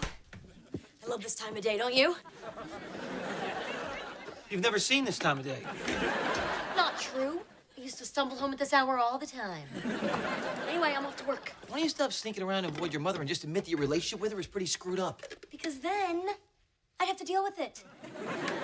Avoiding your mother is not healthy. There's nothing unhealthy about it. All right, look. Sure, I wish I had a better relationship with my mother, but I don't. There's nothing I can do about it. So I've made peace with that, see? Peace. Yeah, I see a piece of skin hanging off right there. You know, you'd live a lot longer if you actually had a real conversation with her. We're Burks. Burks don't do that. Bongos do. Rumor is the whole next semester is gonna be Pilates or Zumba. Anything without flying balls or sticks coming at me. I really like my nose where it is. All right, ladies, for the next 2 months, we will eat, sleep, and crap soccer. This week, head in the ball. I need a volunteer. You, Glickman. Atta girl, next time use less face. Okay, take a lap and then 45 minutes of headers. Come on. I am so not doing this. Well, you can't get out of it. Coach Dahlman only excuses you if you're dead or dying. And even then, you better have a note from the coroner. Come on, Miller Scanlon, look alive. Listen, Coach Dahlman, I need to be excused from PE today. That's not a problem. Just show me your obituary.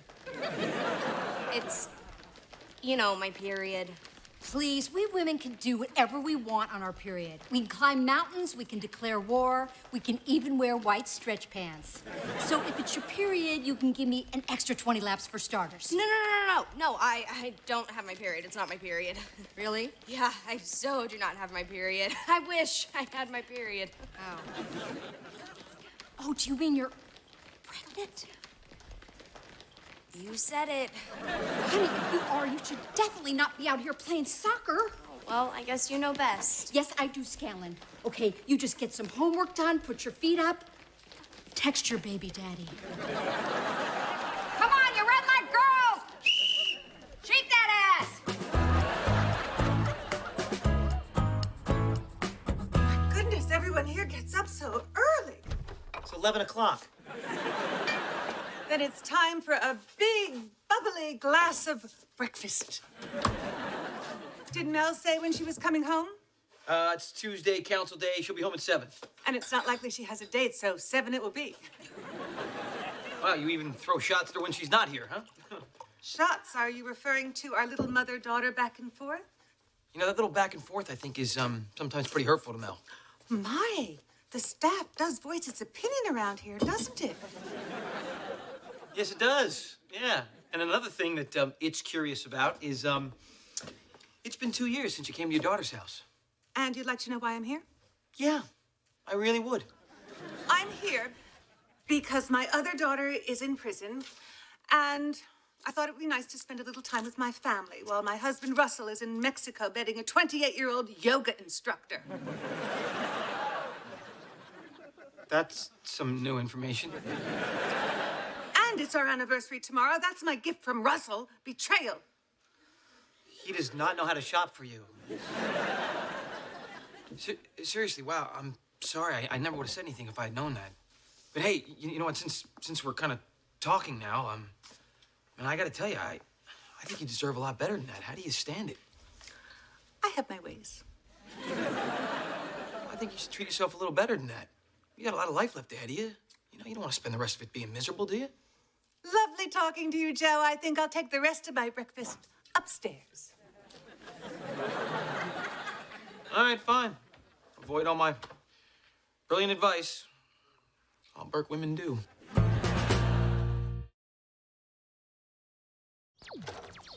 Hey. Hey, I heard you got out of soccer. Nobody gets out of Dahlman's class.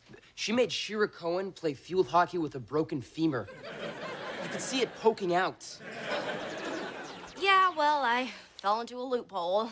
There's a loophole? Let me have it. Dahlman thinks I'm pregnant. Yeah, that probably wouldn't work for me.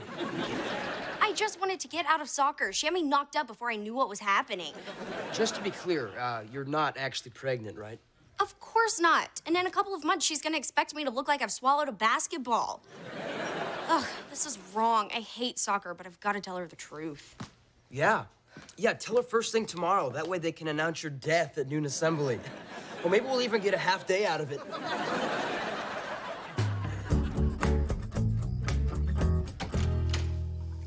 Okay, 7 o'clock. If history is any guide, my mom should be in the middle of her martini nap.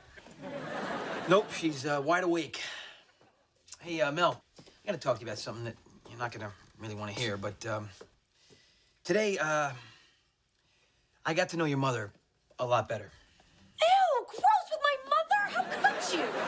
What? Ew, I have a little more restraint than that, please. No, look, we got to talking, all right? We got to really talking. Ew, talking? That's even worse. Hey, we had a very revealing conversation that was quite therapeutic for her, I think. So look, it's not gonna be easy for me to say. You may want to sit down. This is bad, huh? Really bad? It is. Look, she told me that, your father's been cheating on her. That's it? Oh, it's so cute how you think that's news. No, you look like a sweet little pixie, but you're very dark, Burke. Oh, Mel, dear, you're home. I have to tell you something very important. Oh, I wonder what it could be. I mean, it might be shocking. I should brace myself. Tomorrow is our wedding anniversary, and Russell has used this occasion to cheat on me. What? And as a result, I have decided to divorce your father. What? I wish I had never laid eyes on that man. Nothing good has ever come from this marriage. Mom, hello? You're right, I'm sorry, dear. I did get to meet Nancy Reagan. Anyway, I now see things so clearly, thanks to the support and encouragement of my good friend Joe. Joe? Really? So, one conversation with Joe Longo and my parents' entire marriage blows up? Nice work, very therapeutic. I just told her that she deserved better. Yeah, but she really doesn't. He cheats on her. She cheats on him. That didn't come up. Yeah, it's their thing. Now, they're meant for each other. They have this all worked out. All worked out, Burke. It's been years of misery and denial. Name me one good thing that's come out of this marriage. Me? Why does everyone keep leaving me out? Look, all I'm saying is your father is on vacation with a woman half his age on their anniversary. I think her showing up here is a cry for help. No, when my mother cries for help, it sounds like Esperanza, donde está el Valium?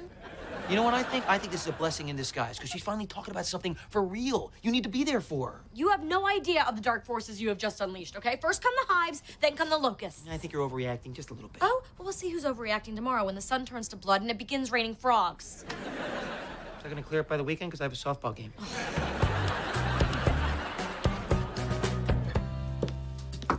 Hey, Coach, can I talk to you?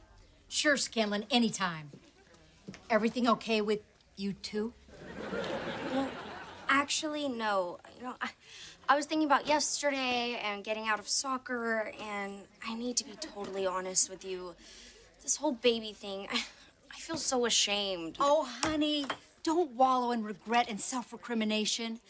Should you have been more careful? Yes, but you're not the only one who's made a mistake.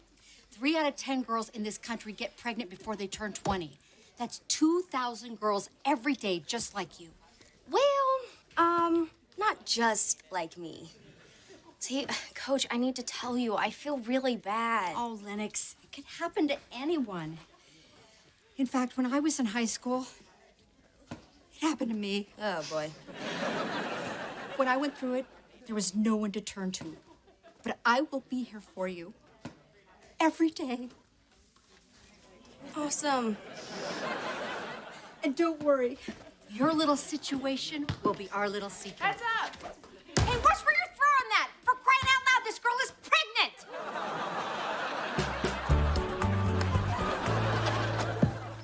Hi, Mom.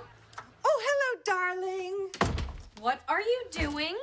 Redecorating. You know how it always lifts my spirits.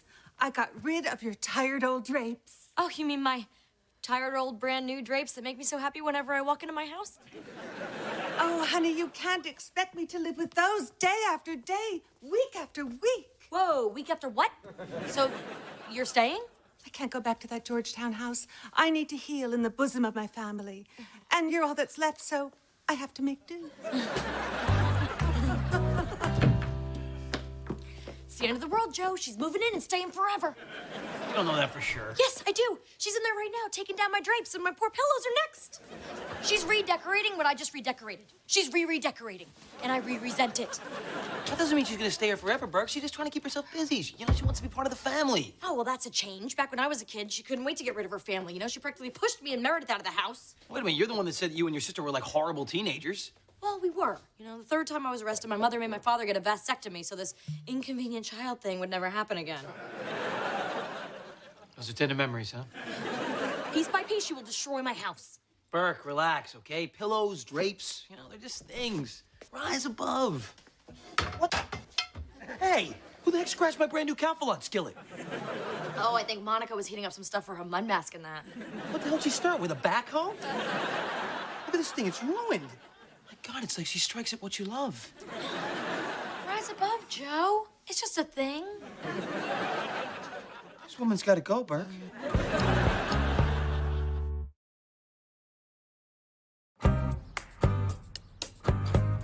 Maybe your mother will pack up and leave if we tell her that Ohio ran out of alcohol. She stays here long enough, it will. Hey, Aunt Mel, we gotta talk. Is this gonna be one of those girl conversations? Because I'm more than happy to get the hell out of here. Joe, stay. Look, I think you both should know that there's a rumor going around school that I'm pregnant. Who would start such a vicious rumor? Give me names, I'll kill them. It was me. You? Who the hell am I supposed to kill now? Well, I have a suggestion. I didn't mean to. I just told my coach I wanted to get out of soccer. Listen, you are gonna march in there and tell your coach the truth immediately, okay? I will not have everyone running around saying Lennox Scanlon is pregnant. Oh, my God! Lennox is pregnant, but she's a child! No. You don't understand. I do understand. This is horrible. This will make me a great grandmother. But the truth is... But, Lennox, no more secrets, okay? It's been a long time since your grandmother lived in a house with teenagers, but, this is what it's like. But I'm not... Lennox, listen to your aunt, okay? She's got a plan to handle this horrible teenage situation. Now, look, you go up to your room right now and you turn that rock music up as loud as you can get it and you think about what you've done. It's like this every day, one crisis after another. So I completely understand if you want to pack up and leave this madhouse. In fact, I am going to call you a town car to take you to the airport. Town car, forget that. I'll take you to the airport myself right now. I had been thinking that maybe I was being rash, that maybe my place is back in D.C. Exactly. That's your place. But now that Lennox is going to have a baby, you need me here more than ever. No. Right, Joe? She's right. We got this. Go home. I know I wasn't the best mother, but helping Lennox raise her baby will give me a chance to make up for all that. No. You were a great mother. Remember, I gave you that shot glass that said that. Don't worry, Mel, dear. It's all going to be fine. Mother's here.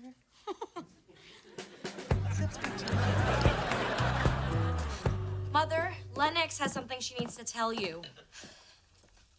Grandma, I'm not pregnant. Not even a little bit. Yeah, I made up the whole thing to get out of soccer, which isn't a sport, really. It's more like a gang fight in these socks. Oh, that's it. Okay. Thank you, sweetie. I will be upstairs, saving myself for marriage. So she's not pregnant? Nope. No, it was just a misunderstanding, Mother. Oh, that's a relief. Yeah. So, now that we're no longer in crisis, you can go on with the next exciting chapter of your life. And I was thinking, you love to travel, so how about I send you anywhere in the world you want to go? Costa Rica, Mallorca, South Pole. Look, you can swim with the penguins. That's very kind, but I could never go on a trip like that without your father. He always took care of me. Well, if you miss Daddy, then why don't you talk to him and work it out like always? This time is different. He left me for a woman young enough to be my much younger sister. On our anniversary. This one really hurts. Wow, Mom. Of all the conversations we've ever had, this one is the most realist. I suppose it was. Bad grammar aside. Well, you are welcome to stay here as long as you like. Within reason. And by within reason, I mean as long as you like.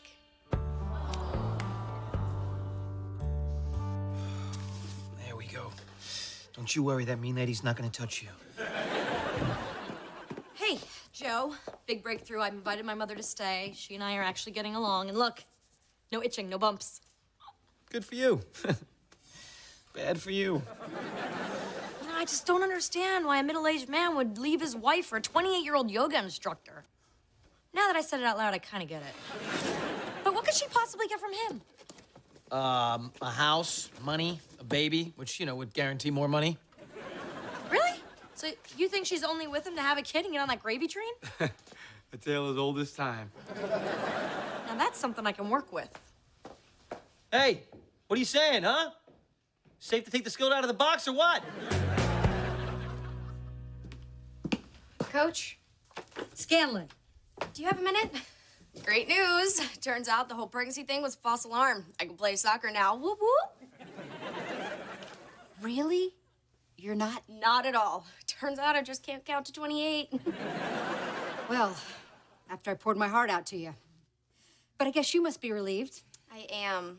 And I am so glad I had someone like you who took the time to support me and make me feel less alone. I owe you one. You know, that's good to hear because I signed you up to speak to a group of at-risk girls tomorrow. Being a sexually active teen who's had a close call, you might be able to get through to them. Didn't you hear? I'm not pregnant. At all. But you're still careless. You just got lucky. No, I'm not lucky. I lied to get out of soccer. Well, Scanlon, I have to say I feel disappointed and betrayed. But moving on, your name's already in the program and they're expecting you, plus the posters are already up. Oh, that's my old yearbook photo with my zombie eyes. Oh, what have I done? That's the look we want. Remember it for the speech. Happy anniversary, my darling. All my love. Russell. Oh, a diamond bracelet. Daddy went with the big bling. Wow, it's like a 5-figure apology right there, huh? It's like a pro basketball player apology. He's flying in tomorrow to whisk me off to Paris. Suck it, yoga girl. Oh, my goodness, I have to go back. I got to admit, Burke, I think for once you were right. I mean, the dysfunction really seems to suit Monica and Russell. You know, I shouldn't have tried to stick my nose in there and fix what actually was broken very nicely. Well, oddly, in this instance, you were also right. I'm always happy to hear about that. Go on. Well, I used the power of real conversation. You know, that thing you're so fond of? I called Russell's girlfriend and told her that Russell can't give her a baby, for real. Because of that vasectomy he neglected to mention. So she kicked him to the curb when you spilled the beans about Russell's beans. Yeah, so if you want to say good job, Mel, go ahead. Pretty good, Burke. Tell you, you could almost be a Longo. Yeah, and if you just shut up once in a while, you could be a Burke. I could never be a Burke. My liver couldn't take it.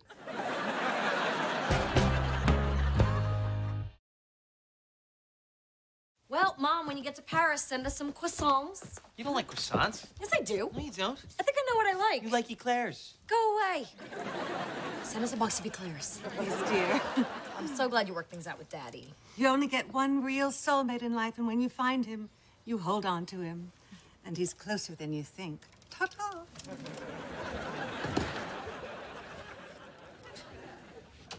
What the hell is she talking about? Oh, who knows? She had a big breakfast.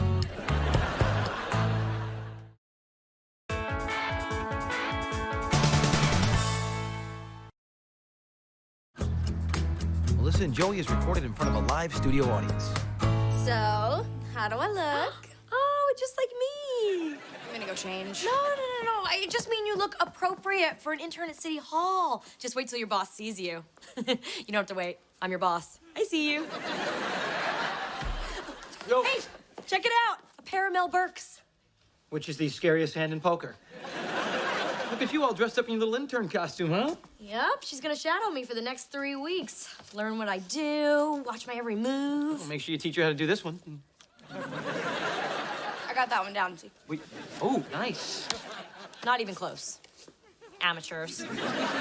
Remember when we get to the office, no special treatment and no pet names, okay? I'm Miss Scanlon, not Honey, Pumpkin, or Sugar Booger. All right, honey, but you know, if a cake shows up that says best intern ever, I had nothing to do with it. ML. Ah, honey, I'm kidding. Cancel the cake. Joe, I'm ready. There you go, buddy. There's your lunch. Turkey sandwich, carrots, and a damp sponge. What? I'm sorry about that. I didn't get a lot of sleep last night. Here you go, bud. You know, if given the choice, I'd prefer the sandwich. I'm so sorry. Hope I didn't try to clean my shower with your sandwich. Joe, Are you even awake yet? I mean, I'm a little worried about you driving Ryder to school in your condition. Relax. I know that route like the back of my hand. I could drive with my eyes closed if I had to. In fact, I have. I was by myself. All right, let's go, Sugar Booger. I mean, Miss Sugar Booger. Lennox gets to skip school? I want an internship. Fine, you can be my intern. Tell your own butt to get in the car. This internship sucks. Try doing the actual job, dude. Let's go. It's all good, it's okay, it's all right, as far as I can see, it's all good, it's okay, it's all right, I guess you're stuck with me. Attention, everybody. This is Lennox Scanlon, and even though she is my niece, I don't want anybody giving this pretty lady special treatment. But yesterday you said to... No, zip it, Wyatt. So don't do this all? No. Intruder alert. Councilwoman Mueller's waiting in your office. Oh, Mueller. Is she like your BFF? Yeah, big fish face. I cleaned that up just for you. Yeah, that woman is against everything I stand for. You know, she tried to stop wine sales on Sundays. She knows that's my favorite drinking day. Now she's plotting to kill the Toledo street scene. But that music festival's been around forever. Yeah, since I was a kid. Exactly. Forever. Okay, I'm gonna let that go because it's your first day. Betty. Burke. Such a pleasure. Is it? I wasn't so sure after our last meeting. I recall you referred to me as turkey jowls. With all due respect, I was told my microphone was off. And I believe it was in that same meeting that you called me the esteemed council pimp. I did say esteemed. Thank you for that. This is my intern, Lennox Scanlon. Nice to meet you. Well, this is my intern, Calvin something. It's Cameron. You want college credit or not? All right, let's get down to this Toledo street scene business. Your hippie hootenanny is a menace. Pardon me, the street scene is a joyous celebration that brings the whole community together. You know what else it brings? STDs. Sewage, trash, and debris. And actual STDs. Neighborhood businesses are up in arms about the negative impact. Since when is spending money a negative impact? I have the numbers here direct from the Chamber of Commerce. Miss Scanlon, would you make copies of these for my venerable colleague? Got it, Miss Burke. I have evidence, too. Letters from local businesses demanding we shut it down. Carlton. Cameron. Whatever. Copies. I don't think my councilwoman likes your councilwoman very much. I know, that was like a cage match with pantyhose. Unfortunately, Mueller doesn't wear pantyhose. How do you know that? I blocked it out. So, how long have you been in the intern game? Oh, wow. I go back like 20 minutes. A newbie. I've been doing this forever. 3 whole days. Oh, so you can give me the 411. Sure. First, I think you have to put your document face down, but only if you want the words to show up. So you mean bringing back blank pieces of paper would make me look bad? I don't think anything would make you look bad. As usual, you failed to grasp the complexity of this issue. I think all that peroxide you put on your hair must have seeped through to your brain. Hey, this used to be natural. Listen, Twinkie, when you've been on the city council as long as I have, you'll learn there's a lot more to politics than pandering to the stoners and the booze hounds. And in all that time, no one ever taught you how to use mouthwash? 4289. I'll call you. Well, not if I call you first. Stop talking to her. Stop talking to him. Clarence, let's go. What were you two doing? Well, I was just being nice. This is government. We don't do that here.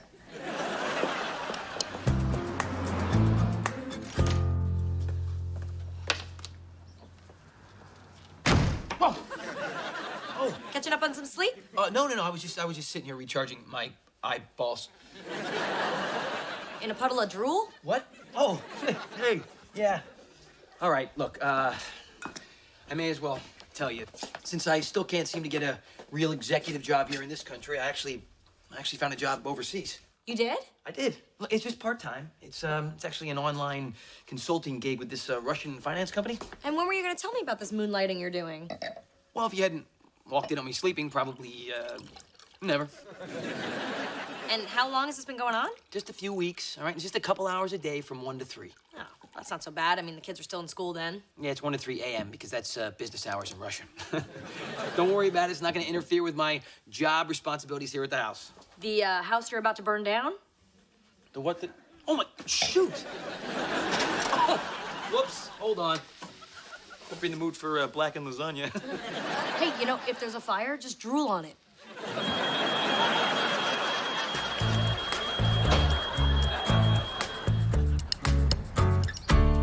Hey, ML. Hey, Ryder, nice hickey. Oh, God. Is it that noticeable? No. Only from space.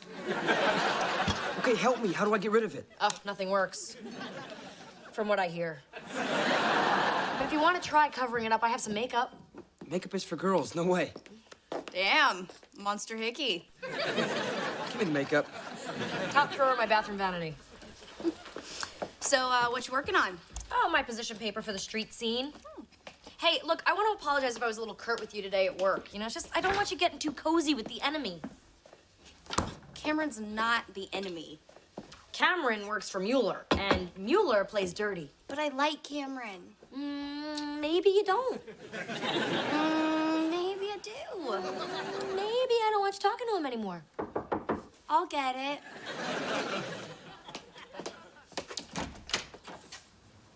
Hey, Lennox. Councilwoman Burke. Maybe. Don't wait up for me. Hey! Did you see that? Promise me you'll never do that. I don't even know what we're talking about. Good. Boys are so much simpler. Yeah. Hey, which one of these matches my skin tone better, bisque or ivory? Neither. Anyone can see you're a buff peach.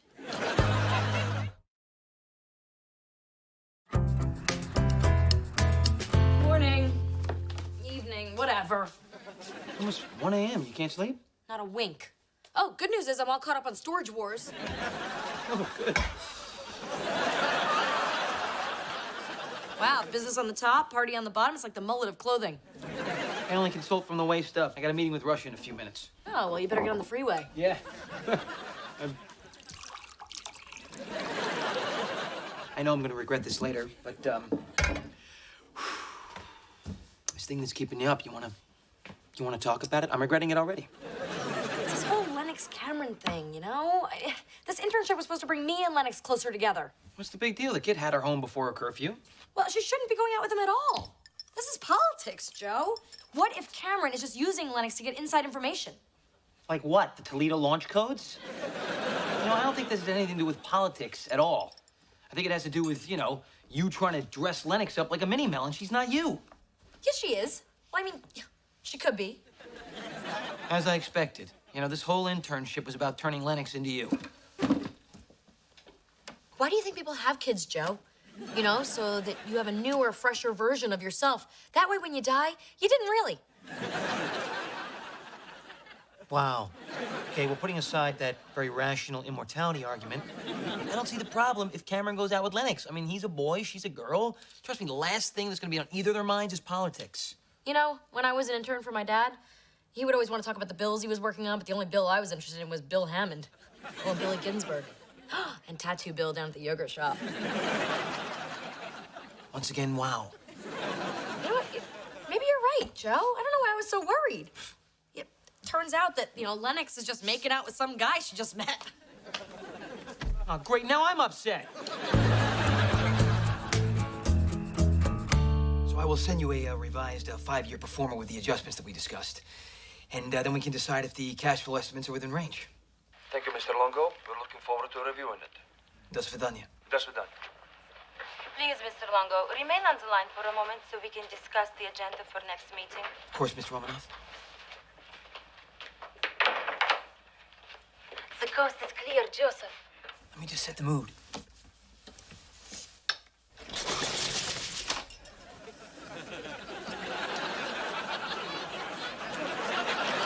How do you say, voila in Russian? Voila. May I pour you a glass of champagne? Yes, and I will pour one for you. Why, thank you. I'd like to propose a toast to you. За вас. Oh, by the way, I got the package that you sent for me. Did you open it yet? No, I wanted to wait for you. Oh my goodness. Thank you. I love Russian poetry. I'll bet. I also got the package you sent to me. In fact, I'm wearing it right now. Wow. I really do know how to shop for me. I mean, you.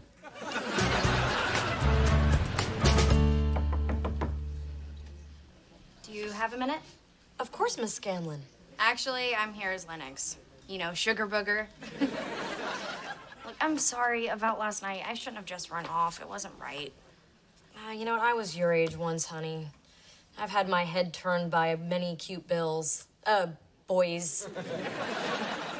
So, we're okay? Yeah, we're okay. Great, because I've been giving the street scene a lot of thought, and I had a couple ideas, so I just kind of integrated them into your position paper. Ow. There's a lot of changes. Yeah, not that many. Donation to defray sanitation costs, possible change of venue. A few compromise notions. These aren't compromising, these are Muellery. Has Cameron been feeding you his boss's ideas? You two were supposed to be making out. Oh, what? I can't have a thought in my head unless someone else puts it there? No, you can have a thought in your head, just not these thoughts. You're supposed to be a mini-me, not a mini-Mueller. I'm not a mini anybody. I'm a regular-sized Lennox. And these are all my ideas. Oh, did Cameron tell you to say that? Oh, here's another thought that I just had, all of my own. I'm through with this lousy internship. I quit. What? Lennox! And you know what? I'm not wearing this stupid blazer anymore. Okay, I'll see you at home, honey. She really loves me.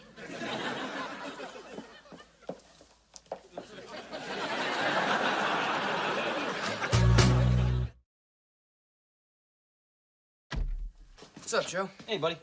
Wow. There's a lot of makeup on that hickey, man. You know, when I was your age, which is not that long ago, that was like a badge of honor. Don't you want to show that off to all your friends? Show them what Holly did to you? The thing is, it's not from Holly. Ooh. Wow. Okay. Well, if Holly finds out, you better get in the boyfriend protection program, brother. So who's the lovely little lady who wouldn't let go? I don't want to talk about it. Understood. All right. Why don't you wear a turtleneck, you know? Or get a bodyguard. Dinner's ready.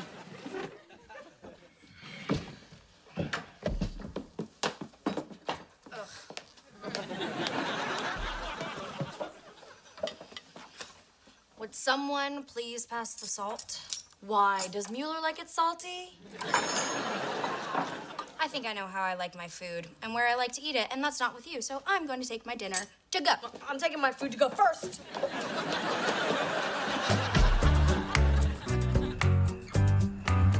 So after the whole financial scandal, everyone treated me like an outcast, and I couldn't get a job anywhere. So then I met Mel, and she took me in here and gave me this job, and I've been here ever since. So you see, Elena, I'm not currently exactly the high-powered executive that you thought I was. So look, if you want to hang up right now, I would totally understand. What? No. I'm moved that you share this truthfulness with me, Joseph. I wish I could share more. You know what I wish? That I was lying right beside you.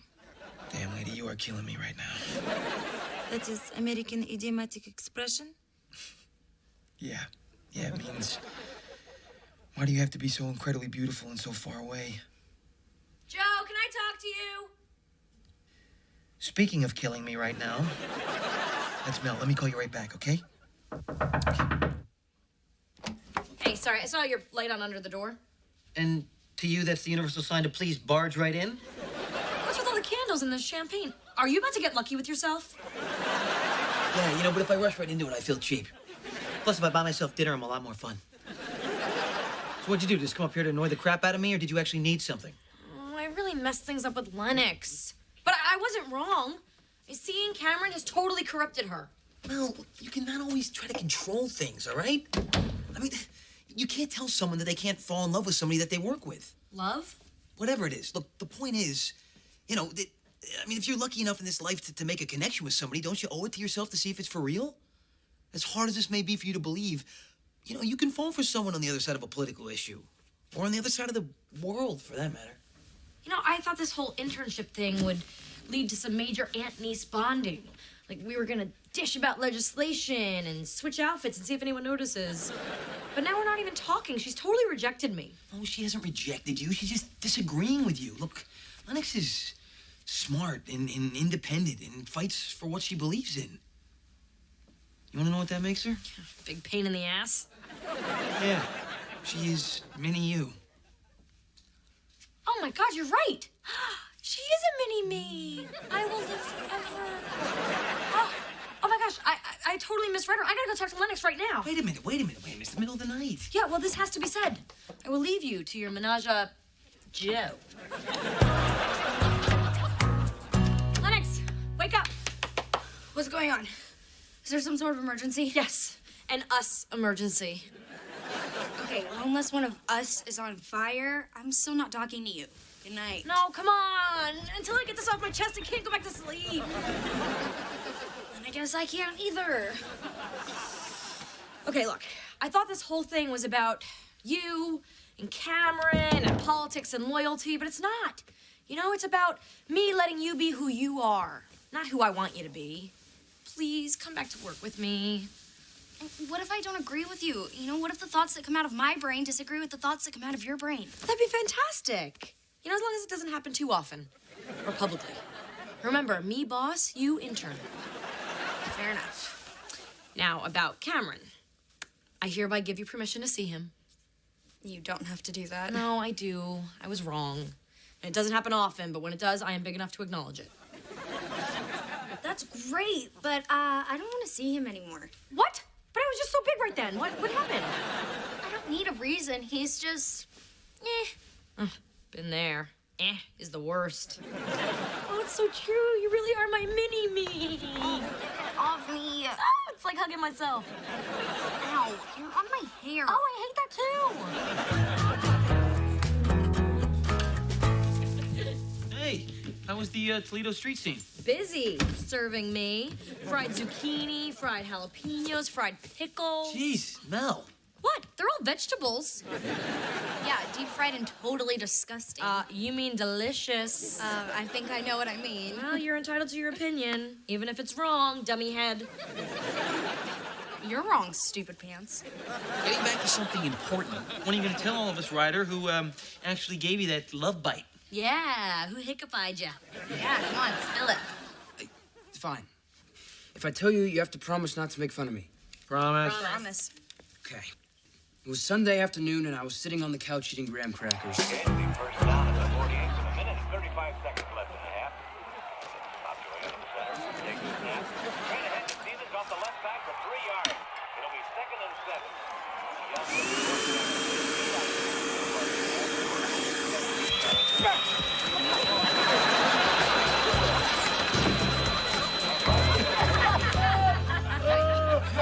It's not that funny. Oh, I'll get it. It's Wyatt. He's bringing me some paperwork from the office. Hello, can I help you? Yes, I hope so. Joseph! Elena? Surprise! Elena! Elena! Hey, it's Elena. Who the hell's Elena?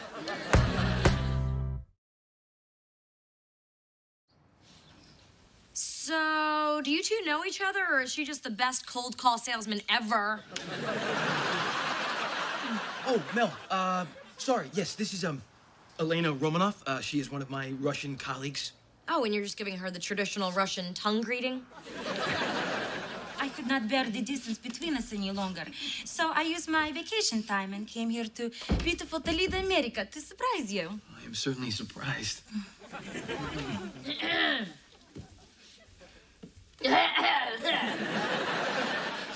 You must be Mel. Yes, yeah, welcome. Okay. Sorry. I love to hug. I heard so much about you. Oh, yeah, me too. Your name's Elena, you had some vacation time, and you love hugging. Oh, and Elena, this is Lennox, and that is Ryder. Hi, nice to meet you. Elena. Yep, that's who. What are you doing? What? I love to hug too. You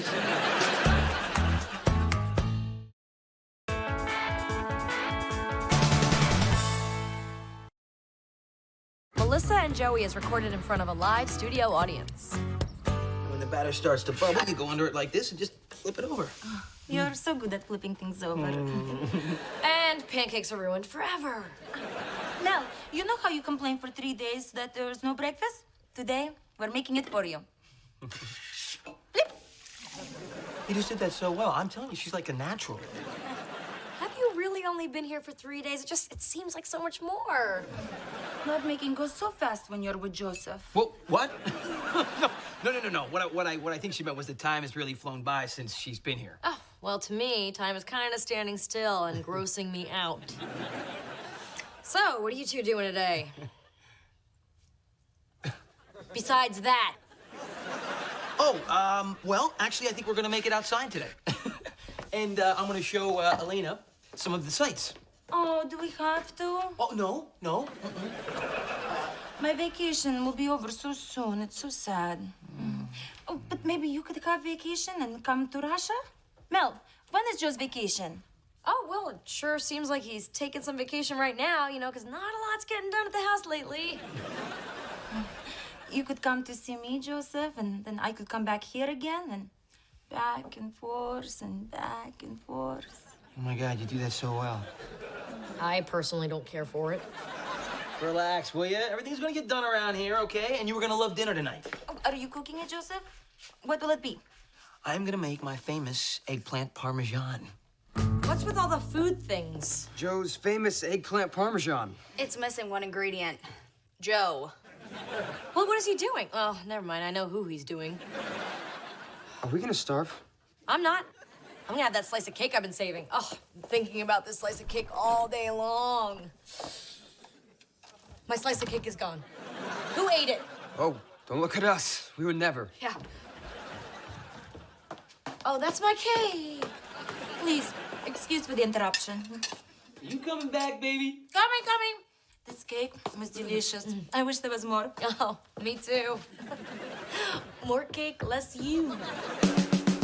It's all good, it's okay, it's all right, as far as I can see, it's all good, it's okay, it's all right, I guess you're stuck with me.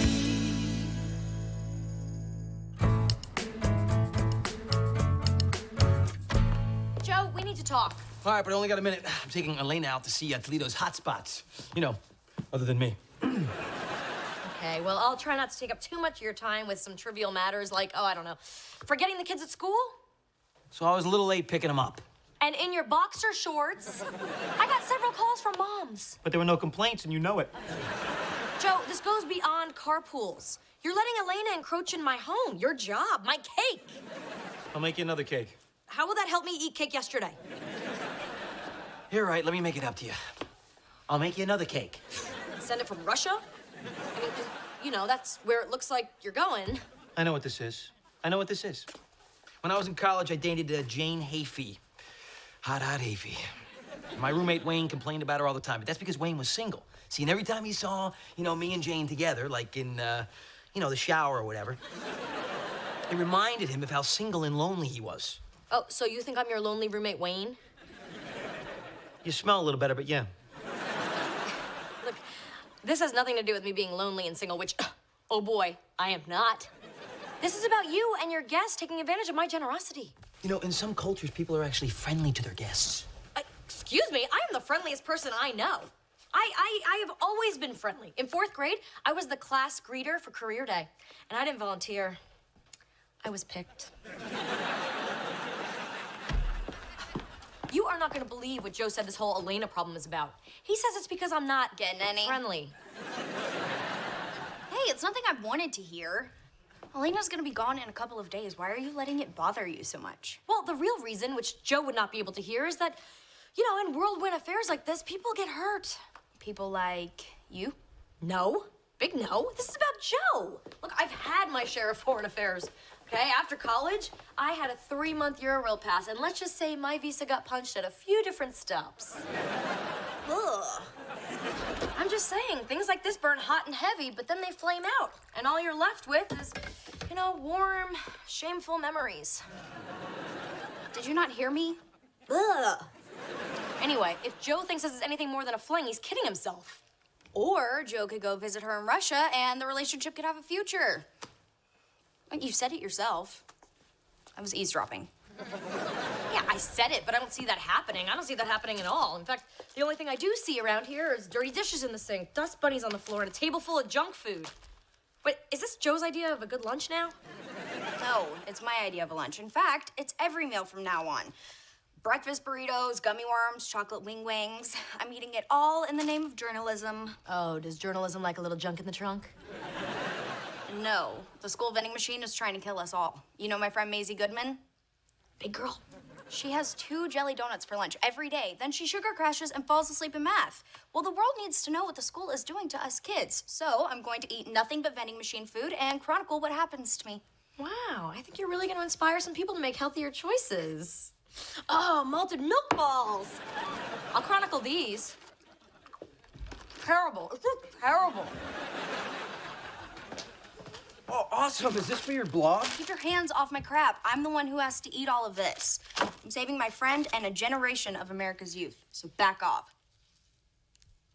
Oh, pink ball of death. Why don't I do all the eating for you? I'll choke down all this trans fatty goodness, and you could do all the writing. My guts, your glory. Fine, but you can only eat food from the vending machine. Hey, man, no one's arguing.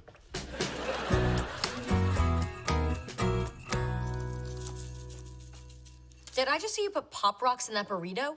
Yeah, it's an explosion of Mexican flavor. Like a little hat dance in your mouth? See. Uh-oh. Ryder? You know, maybe some things weren't meant to be mixed together. I'll be all right.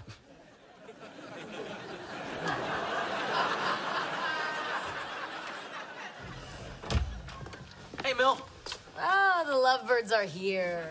Joseph took me for first time on Ferris wheel. We were up so high. The view was incredible.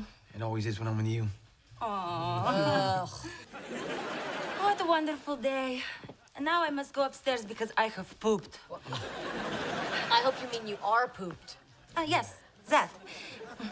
Thank you for a wonderful day, Joseph. You are more than welcome. Need anything else before I have to go? What? You are leaving? Yeah, you remember I told you that that friend of mine from business school is throwing that big poker event tonight, and he invited all of his broker buddies, and it's gonna be a great chance for me to do some networking, and, you know, unfortunately, I just can't afford to miss it. Can't we go together? Elena, if I show up with you, no one's gonna be talking to me. No, besides, I think this will be a great opportunity, you know, for you and Mel to get to know each other. You know, the 2 ladies in my life hanging out, you know? And this will be an opportunity for you to show Elena how friendly you are. That's so not necessary. Yeah, come on, it'll be great, you know? You 2 have so much in common. I mean, you're both high-powered career women.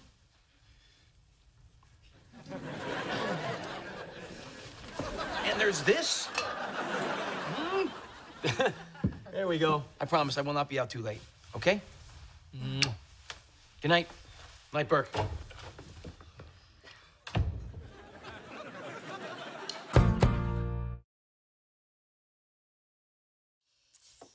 Well, so...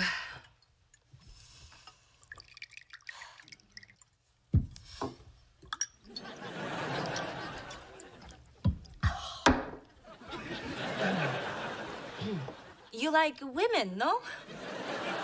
What? Why would you think that? These shoes just happen to be comfortable. Well, how is it you can live with Joseph and not want to jump up and down on his bones all the time? I often want to jump up and down on his bones, but only when I'm wearing big, heavy boots. You make joke. Ugh, I wish I make joke. And after university, it took many years to rise up to corporate ranks at Prodco. It is very hard to be a businesswoman in such a sexist country. Do you know how you say female executive in Russian? You don't. But you didn't let that stop you, did you? No, I didn't. Oh, and yet you didn't. Let's drink to you. I am a determined person. When I want to do something, I do it. And when I want to do someone, I do it. На здоровье.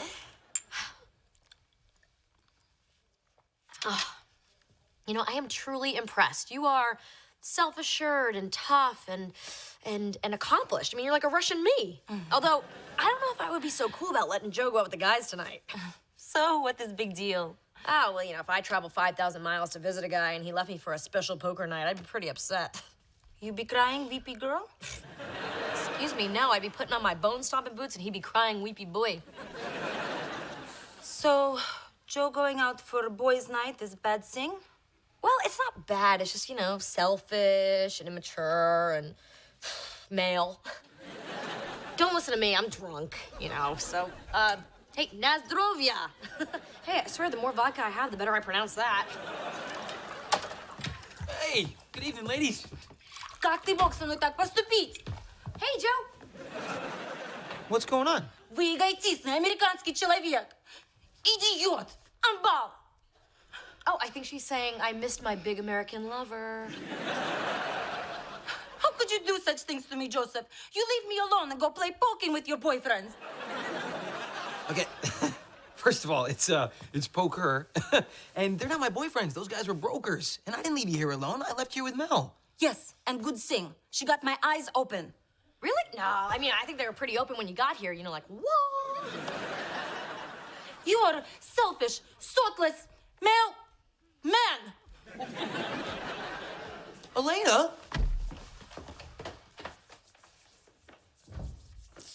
Oh, I'm so tired. Wait a minute. What the hell did you say to her? Who, her? Nothing. Nothing.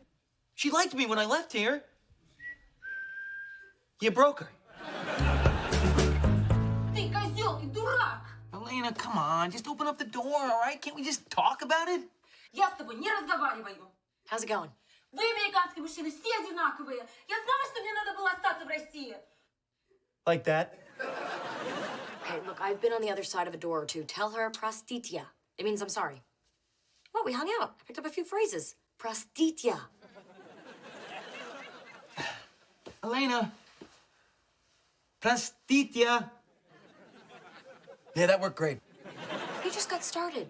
Look, Elena may be from half a world away, but we all understand the same language. Apology. Tell her it hurts me when I see you cry. Isn't that a little over the top? Trust me, and don't roll your eyes when you say it. We can hear that. Fine. It hurts me when I see you cry. Really? You're special. It's not every day you find someone you connect with, and I connect with you. You're so special, Elena. I mean, it's not every day that you find someone that you connect with, and I really connect with you. I didn't realize until just now how much I care about you. And I didn't realize till now how much I care about you. And I'm gonna miss you when you're in Russia, Joe. What? I mean, you tell her you're gonna miss her when she's gone, Joe. Elena, we don't have a lot of time left, sweetie. Please don't make us spend it with this door between us.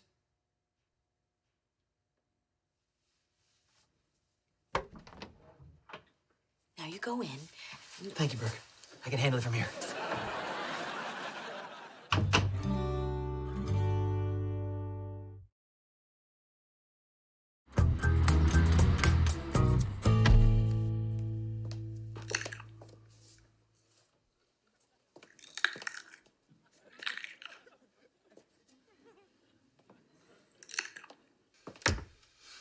What are you eating? Chocolate wing wing? Show me the wrapper.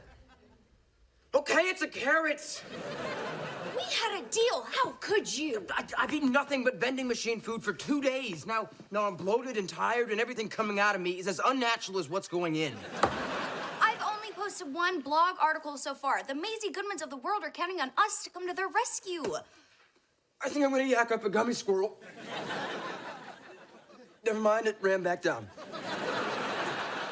You're doing important work here, and your bravery inspires us all. Now, man up and eat your breakfast.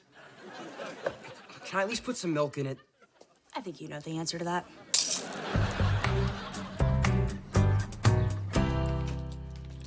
Hey, Mel. Hey, Joe, how did everything work out with Elena last night? Oh, she was steaming. So was the makeup sex. You know, a simple thumbs up, thumbs down would do. Look, I'm sorry if I stirred things up. Maybe you and Elena do have a future together, you know? Maybe nothing terrible will happen. Joseph, something terrible has happened. I just got off the phone with my boss in Russia. There's enormous scandal at Protko. What happened? In Russia, we call it Ponzi scheme. The government has shut down the company and arrested all the executives. But I've done nothing wrong. I'm sure you didn't, sweetie. When I return to St. Petersburg, I'm sure to be arrested. Oh, Joseph, I'm so scared. What am I going to do? Look, we're gonna figure something out, okay? Right, Mel? You betcha. Yeah, we won't let you down.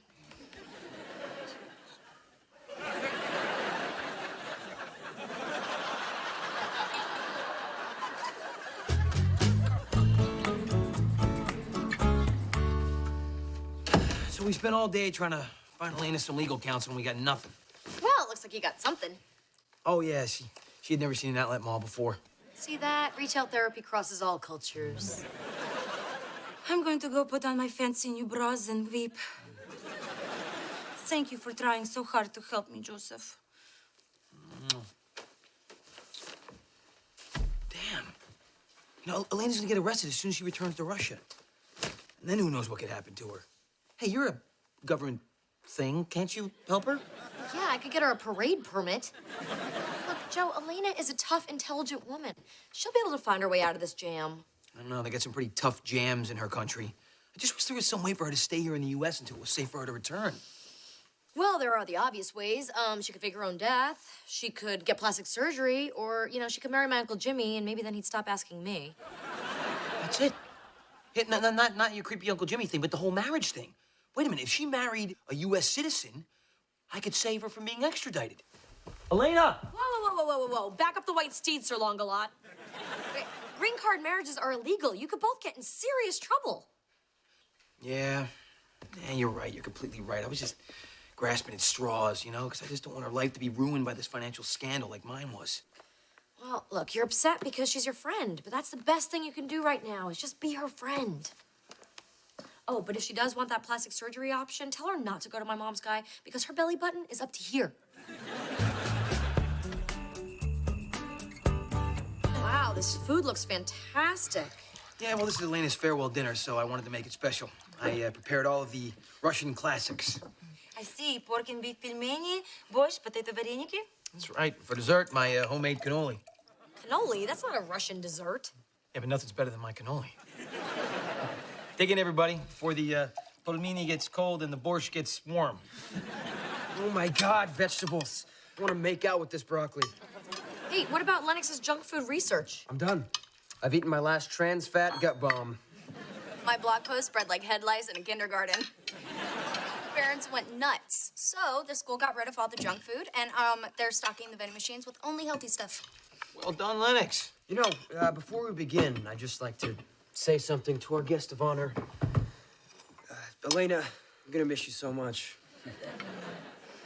I'll miss the way that you hug me in the mornings. Hug me very, very tightly. Such a sweet boy. Ryder, we talked about this, buddy. I'd like to make a toast. Elena, even though some tough times lie ahead, I know you will overcome all of them. You know, I think you are an exceptionally strong and inspirational woman, because it takes one to know one. Thank you, Mel. I would also like to make some toast. You have all opened your home and your hearts to me. I will have many tropical Toledo memories to keep me warm on those cold Siberian nights. I make joke. Nobody gets sent to Siberia anymore. We go to forced labor camp and try not to catch tuberculosis while awaiting trial. Na zdrowie. Na zdrowie. You know what? I gotta say something now. Elena, I know we haven't known each other for very long, but in the short amount of time that we have, I have really grown to respect you and admire you and truly care about you. And there is no way I'm gonna let you go back to Russia and be punished for something you had nothing to do with. So, Elena Romanoff, Will you marry me and become a U.S. citizen? What? You are serious? You would do this for me? You bet I would. So what do you say? I say, da. This was the happiest moment of my life. Holy cannoli.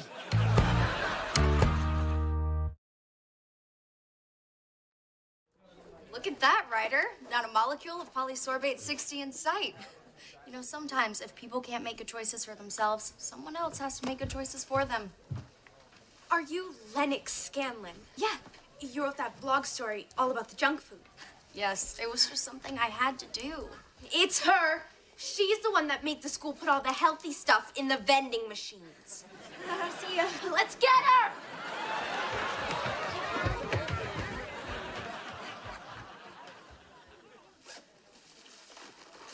Yo, I got sugary processed crap here, $3 a pop.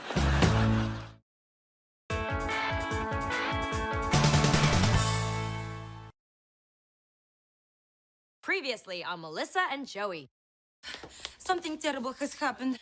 There's enormous scandal at Protko. If she married a U.S. citizen, I could save her from being extradited. Will you marry me and become a U.S. citizen? Da. This was the happiest moment of my life.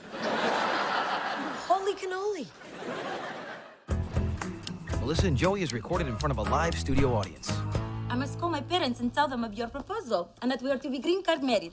I'm sure they've been waiting years to get that phone call. Oh, they're gonna be so proud. Tell them that their fake son-in-law says, hey. Hey, Joe, listen, I hate to get all rational on you. Yeah, must be why you never do it.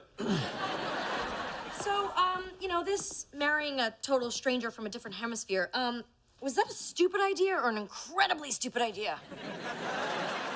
It's totally spontaneous. I mean, you know, I saw a woman in distress and, you know, bam, just leapt into action. Oh, like a superhero? Those are your words, but they're accurate. So, your thought process was basically, bam?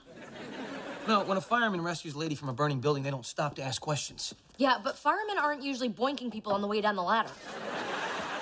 Why is this bothering you so much? Oh, I don't know, maybe because one of us doesn't have a career that's yet ruined. You know, you work for me.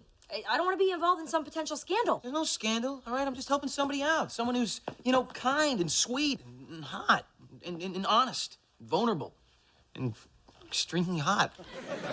Okay, which brain is making the decision here, Joe? The upper brain or the lower brain? Before you judge, would you just think about it, please? Okay, fine. For you, I'll think about it. Bam! Still hate it. It's all good. It's okay. It's all right.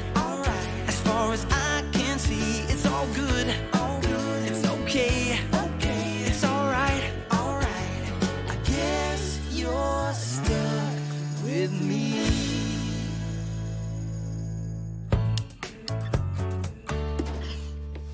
How does this work? We heat this thing up and it turns into food? You want me to heat up my cell phone and call for pizza? Oh, thank goodness you're home. What is this, chicken or beef? That's the ice pack I've been using for my groin injury.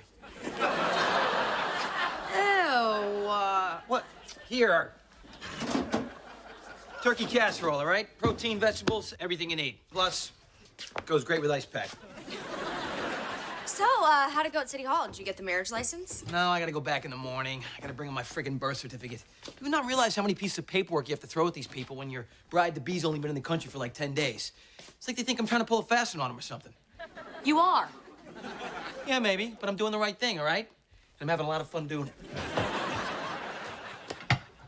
Am I the only one that thinks this sham wedding is nuts? Do you really want my opinion, or do you want me to just nod along? Just nod along. I mean, okay, for starters, you know, it's illegal. And how is this even gonna work? What, is Elena gonna get an apartment? How long do they have to stay married? Are they gonna have pretend kids? Well, if they do, they better get on a waiting list for pretend preschool. Come on, give Joe a break. What he's doing is really great. What? This is why I told you to nod along. What is so great about it? Name one single thing. He's saving an innocent person from arrest, deportation, and jail. He's risking himself to help another person. He's like Gandhi. The only thing Joe and Gandhi have in common is they both like to go around shirtless. When the law is wrong, you can either stand aside and do nothing, or you can jump on board and fight injustice. Okay, why can't you just go to the mall and buy some slutty tops like a regular teenager? Totes, can I have like $80? Ashley and I are so getting our ears pierced some more. Happy? Not so much. Oh, hey, Aunt Mel. Found this great website. Make your green card marriage look real. I don't want to hear this. I am not involved in this illegal activity in any way. Got it. Hey, which invitation do you like better? The one with the wedding bells or the one with the birds? Didn't you hear me? I refuse to be drawn into this international felony. Birds. Always go with the birds. How is pulling sweater over eyes of Uncle Sam going, my favorite boy? I'm, I see. I forgot what I was gonna say. Invitations. Oh, right. Yeah, well, I printed up a few that I thought you might like. These are beautiful. You've done so much for me. Yeah, well, we still need to get wedding photos. There's a lot to do if we really want to pull this off. How can I ever thank you? Don't go down that road. Agent Miles Purvis, immigration. It's the beds. Just a sec. I'm all naked. This is just great. Where is Joe? I'm not ready. I wouldn't know what to say. Hide! Up in my bedroom! Let's go! What are you gonna tell him? You can't tell him the truth. He's a federal agent. I can't lie to him. Okay, let me talk to him. I'm 16. I can lie all day. You just smile and look pretty. That I can do. Hello? Are you Mel Burke? Yes, I am. I'm Mel Burke. Please come in. I'm here about a marriage license applied for by a Joseph P. Longo. Since the woman he is marrying is on a tourist visa from Russia, it raised a few red flags. I totally understand. Won't you have a seat? We don't do that. I can tell you firsthand how incredibly in love Joe and Elena are. It's not just Ms. Romanov's visa status that's raising suspicions. It's also Mr. Longo's checkered past, his pattern of behavior. I wouldn't put anything past Mr. Longo. We all know what he's done. What are you talking about? His involvement in the Ponzi scheme. He has a history of fraud. Okay, well, he was completely innocent of that. He was a victim and he lost everything too, you know? You don't know Joe Longo at all. If you're such an expert on the man, tell me how you know their relationship is legitimate. I don't have to prove anything to you. Actually, you do, because if he's trying to defraud the government, there will be serious consequences. Okay, well, let me tell you something, Buster. First of all, if you want to touch my pictures of my candy dishes, get a warrant. And second, you know, Joe and Elena's love is as legitimate as these wedding invitations. Mr. and Mrs. Your Name Here request the honor of your presence. This is a first draft, but look at those birds. I mean, if that's not a symbol of true love, I don't know what is. Yeah, is that all you got? No, there's tons of other stuff, like a killer wedding dress. Anyone can buy a dress that proves nothing. Okay, look, you know I'm a city councilwoman. If this wasn't a real relationship, would I be officiating the wedding? You're gonna what? Every time I hear it, it's like the first time. Really? You'll be performing the ceremony? Yeah, stick that in your report, secret agent man. I'm marrying Joe Longo.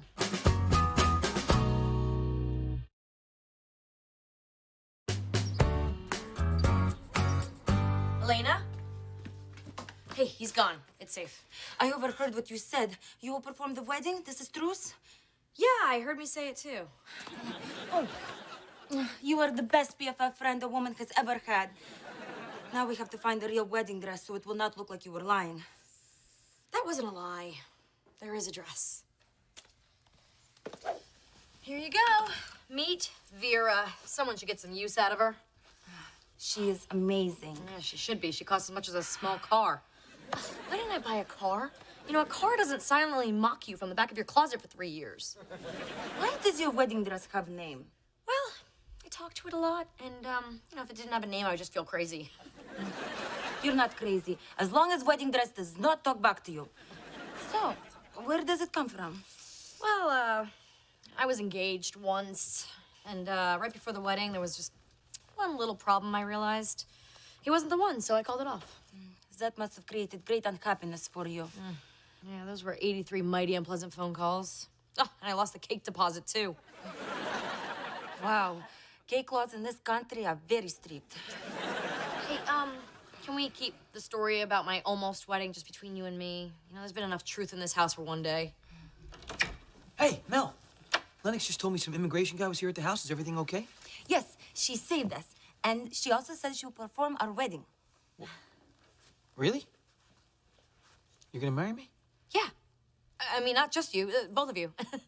Just sounded weird the way you said it. That's great, Burke. What made you change your mind? Oh, well, I couldn't just stand by and let Elena go to jail. She also said kind things about you and defended you to that bad man. Oh, please. I doubt I'd be defending Joe. Does that sound like me at all? No, it doesn't sound like you at all, no. Well, thank you, Burke. All right, I'm gonna go invite some of my gym buddies to the wedding. I'm gonna try to pass them off as some of my cousins. Although it's gonna be difficult, because, you know, those guys aren't as cut as I am. Ah, but who is? Well, yeah, no one I know. Yeah, like I'd be defending that. Thank you all for coming to this completely real and legitimate wedding. Please feel free to nosh on our disaster supplies. We've got some great beef jerky, some water packets, but please leave the flares. All right, we'll get started in just a minute. I can't believe you're not a mess. I always thought that when this day came, it would be you and Joe. Or better yet, me and Joe. And 50 white doves released into the air as everyone says, he's a lucky man. Yeah, okay, well, don't let this get around, Stephanie, but this is a fake wedding. This is just to get Elena a green card. That's all it's about. And that's why we need the video to help sell it. You're not just saying all this to make me feel good? I would never do that. So I still have a shot with Joe? Let's just say your chances haven't changed. Yes. Hey, Joe. Hey. So this is it. Huh? You ready to take that big pretend step? Yeah. Is my tie right? Close. Wow, you really clean up nice, Longo. Thanks for doing this, Burke. Who says I'm doing it for you? I'm doing it for truth, justice, and, sticking it to the man. Well, thanks for sticking it to the man. Joey?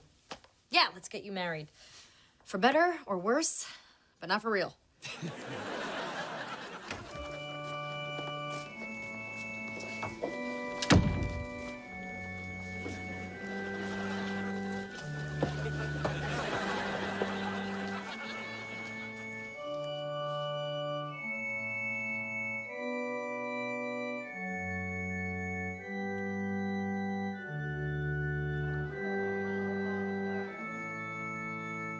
Can't believe how beautiful Joe looks.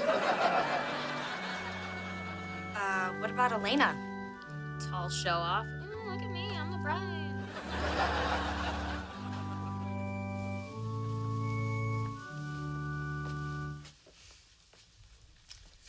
Thank you, Ryder. Thank. Unclench. Just so hard to watch her go. Wow. You look, damn. Right back on you, handsome man. Okay, hey, you two. Let's not oversell this whole we're really in love thing, okay? Let's remember why we're here. Dear friends, we are gathered here today to unite this man and this woman. Most beautiful woman I have ever seen. If that is true, it is only because my heart is so full of love. I feel it too. Wow, they are so convincing. This is all part of the act. I'm losing confidence in my future as Mrs. Longo. I can't believe this is really happening. I can't believe it either. What are you doing, Burke? I'm sticking to the plan. What are you two doing? Hey, Burke. Okay, fine. I lost my place. Will you just go to the good part, please? Okay. Go. Helena Romanov, do you take this man, Joseph Longo, to be your lawfully wedded husband? I do. I object. What? Sidebar. Side?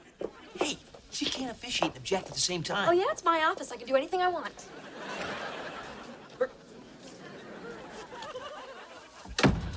What the hell's going on? That's what I was going to ask you. You said this was a rescue mission, not a love connection. Well, I thought it was too, but the truth is, I think I'm falling in love with her, Burke. You're falling in love with your fiancé? Who does that? Well, you know, when she was walking toward me, looking the way she does in that dress. It's just a dress. I know, but I saw more than the dress, Burke. I think maybe I saw my future. Okay, wait. It's a dress, not a magic 8-ball. Joe, this isn't what I signed on for. Your true love destroys the whole foundation of a sham wedding. Well, I think now it's a real wedding. Which is better for you anyway, right? Because everything's on the up and up. There's no scandal. Nobody gets hurt. Well, yeah, nobody. I mean, it's a win-win now. Yeah. And everybody's happy, right? Yeah, everybody except Stephanie.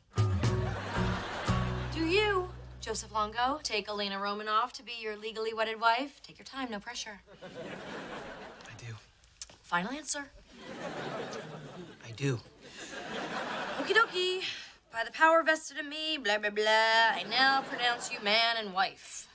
No, time for any of that. This is a government office. I have a 4 o'clock with the head of sanitation. Stephanie will validate your parking. And don't try to sneak across the street to Target, because we tow.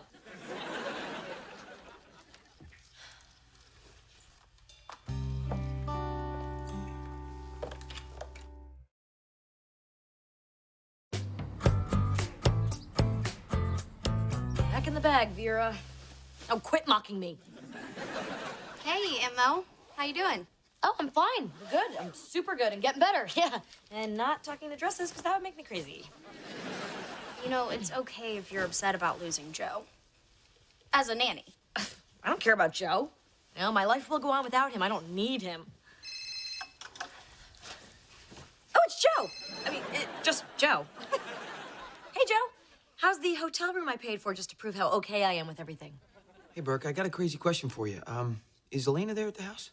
No, what happened? I don't know. I mean, you know, we got here to the hotel and everything was going great. We were laughing, opened up a bottle of champagne, and she got this phone call and she stepped out in the hallway to take it. And the next thing I heard was a bunch of shouting in Russian.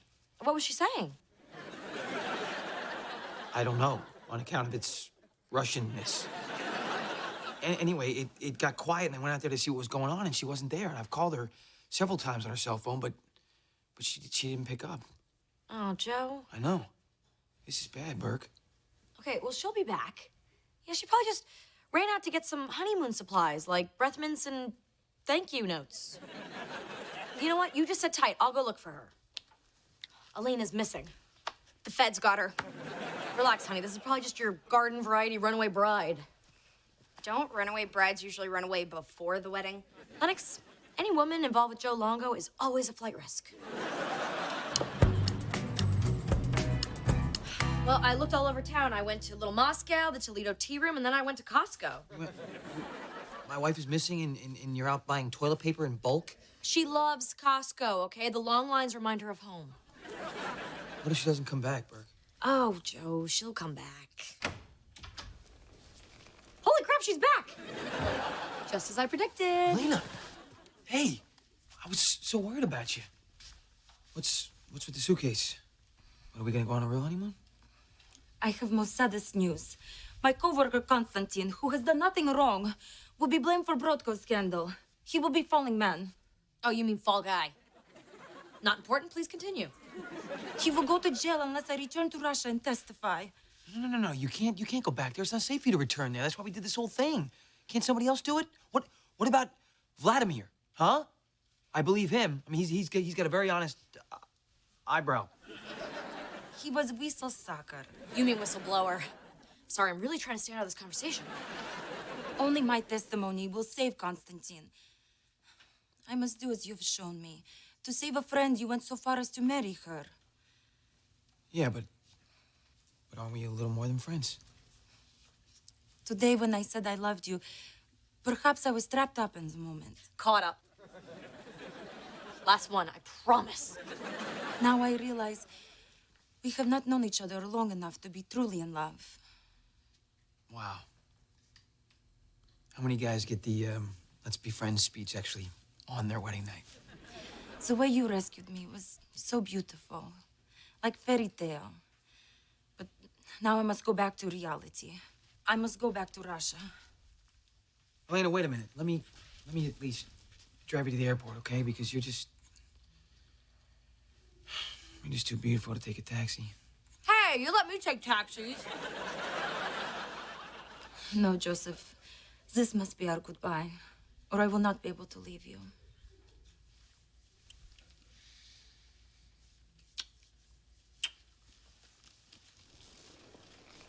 Elena! Yes? We'll always have Toledo.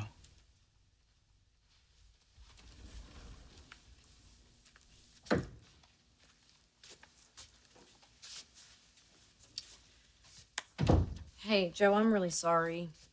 I know it hurts now, but think about it. I mean, this was your plan all along, right? She was gonna go back to Russia, and you guys were just gonna be friends. I mean, naked online friends, but who am I to judge? She was right. We didn't really know each other that well. I guess I just, got caught up in the moment, too. Just, the whole idea of, marriage and saving her and... God, the way she looked in that dress. Yeah, Vera will do that. No, Elena. Who's Vera? What? I didn't see Vera. Look, Joe, about that wedding dress. A pretty wedding dress doesn't mean it's true love, and it doesn't mean it's the right person. I know, but... what's crazy, Burke, is that for a minute I thought she was the right person. Guess I was wrong. Anyway, on the upside, I could definitely rate this marriage better than my one to Tiffany. Yeah, and far cheaper. Yeah, there's that, too. Yeah. Wow. Tiffany, Elena. Maybe third time's the charm, huh? Yeah, to that poor woman, wherever she may be. Yes, to the third Mrs. Longo. She's probably in Fort Lauderdale right now, sucking some Jell-O shots off her twin sister's abs. Or taking her very first pole dancing lesson. That's a special moment for anybody. You're a true romantic, Joe. Yeah, you know me so well.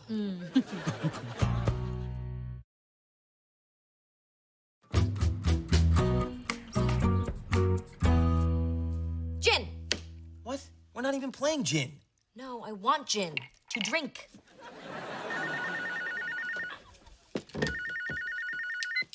Hello? It's a collect call for Mrs. Longo. Oh, it's her. It's her. We accept, we accept. Hey, Elena, hi. Any news with Constantine? Oh, hi, Tiffany. How are you? I'm good. Not much. Actually, you know what? I got married a couple weeks ago. Yeah, don't worry about it. You're better off sending an annulment gift now instead.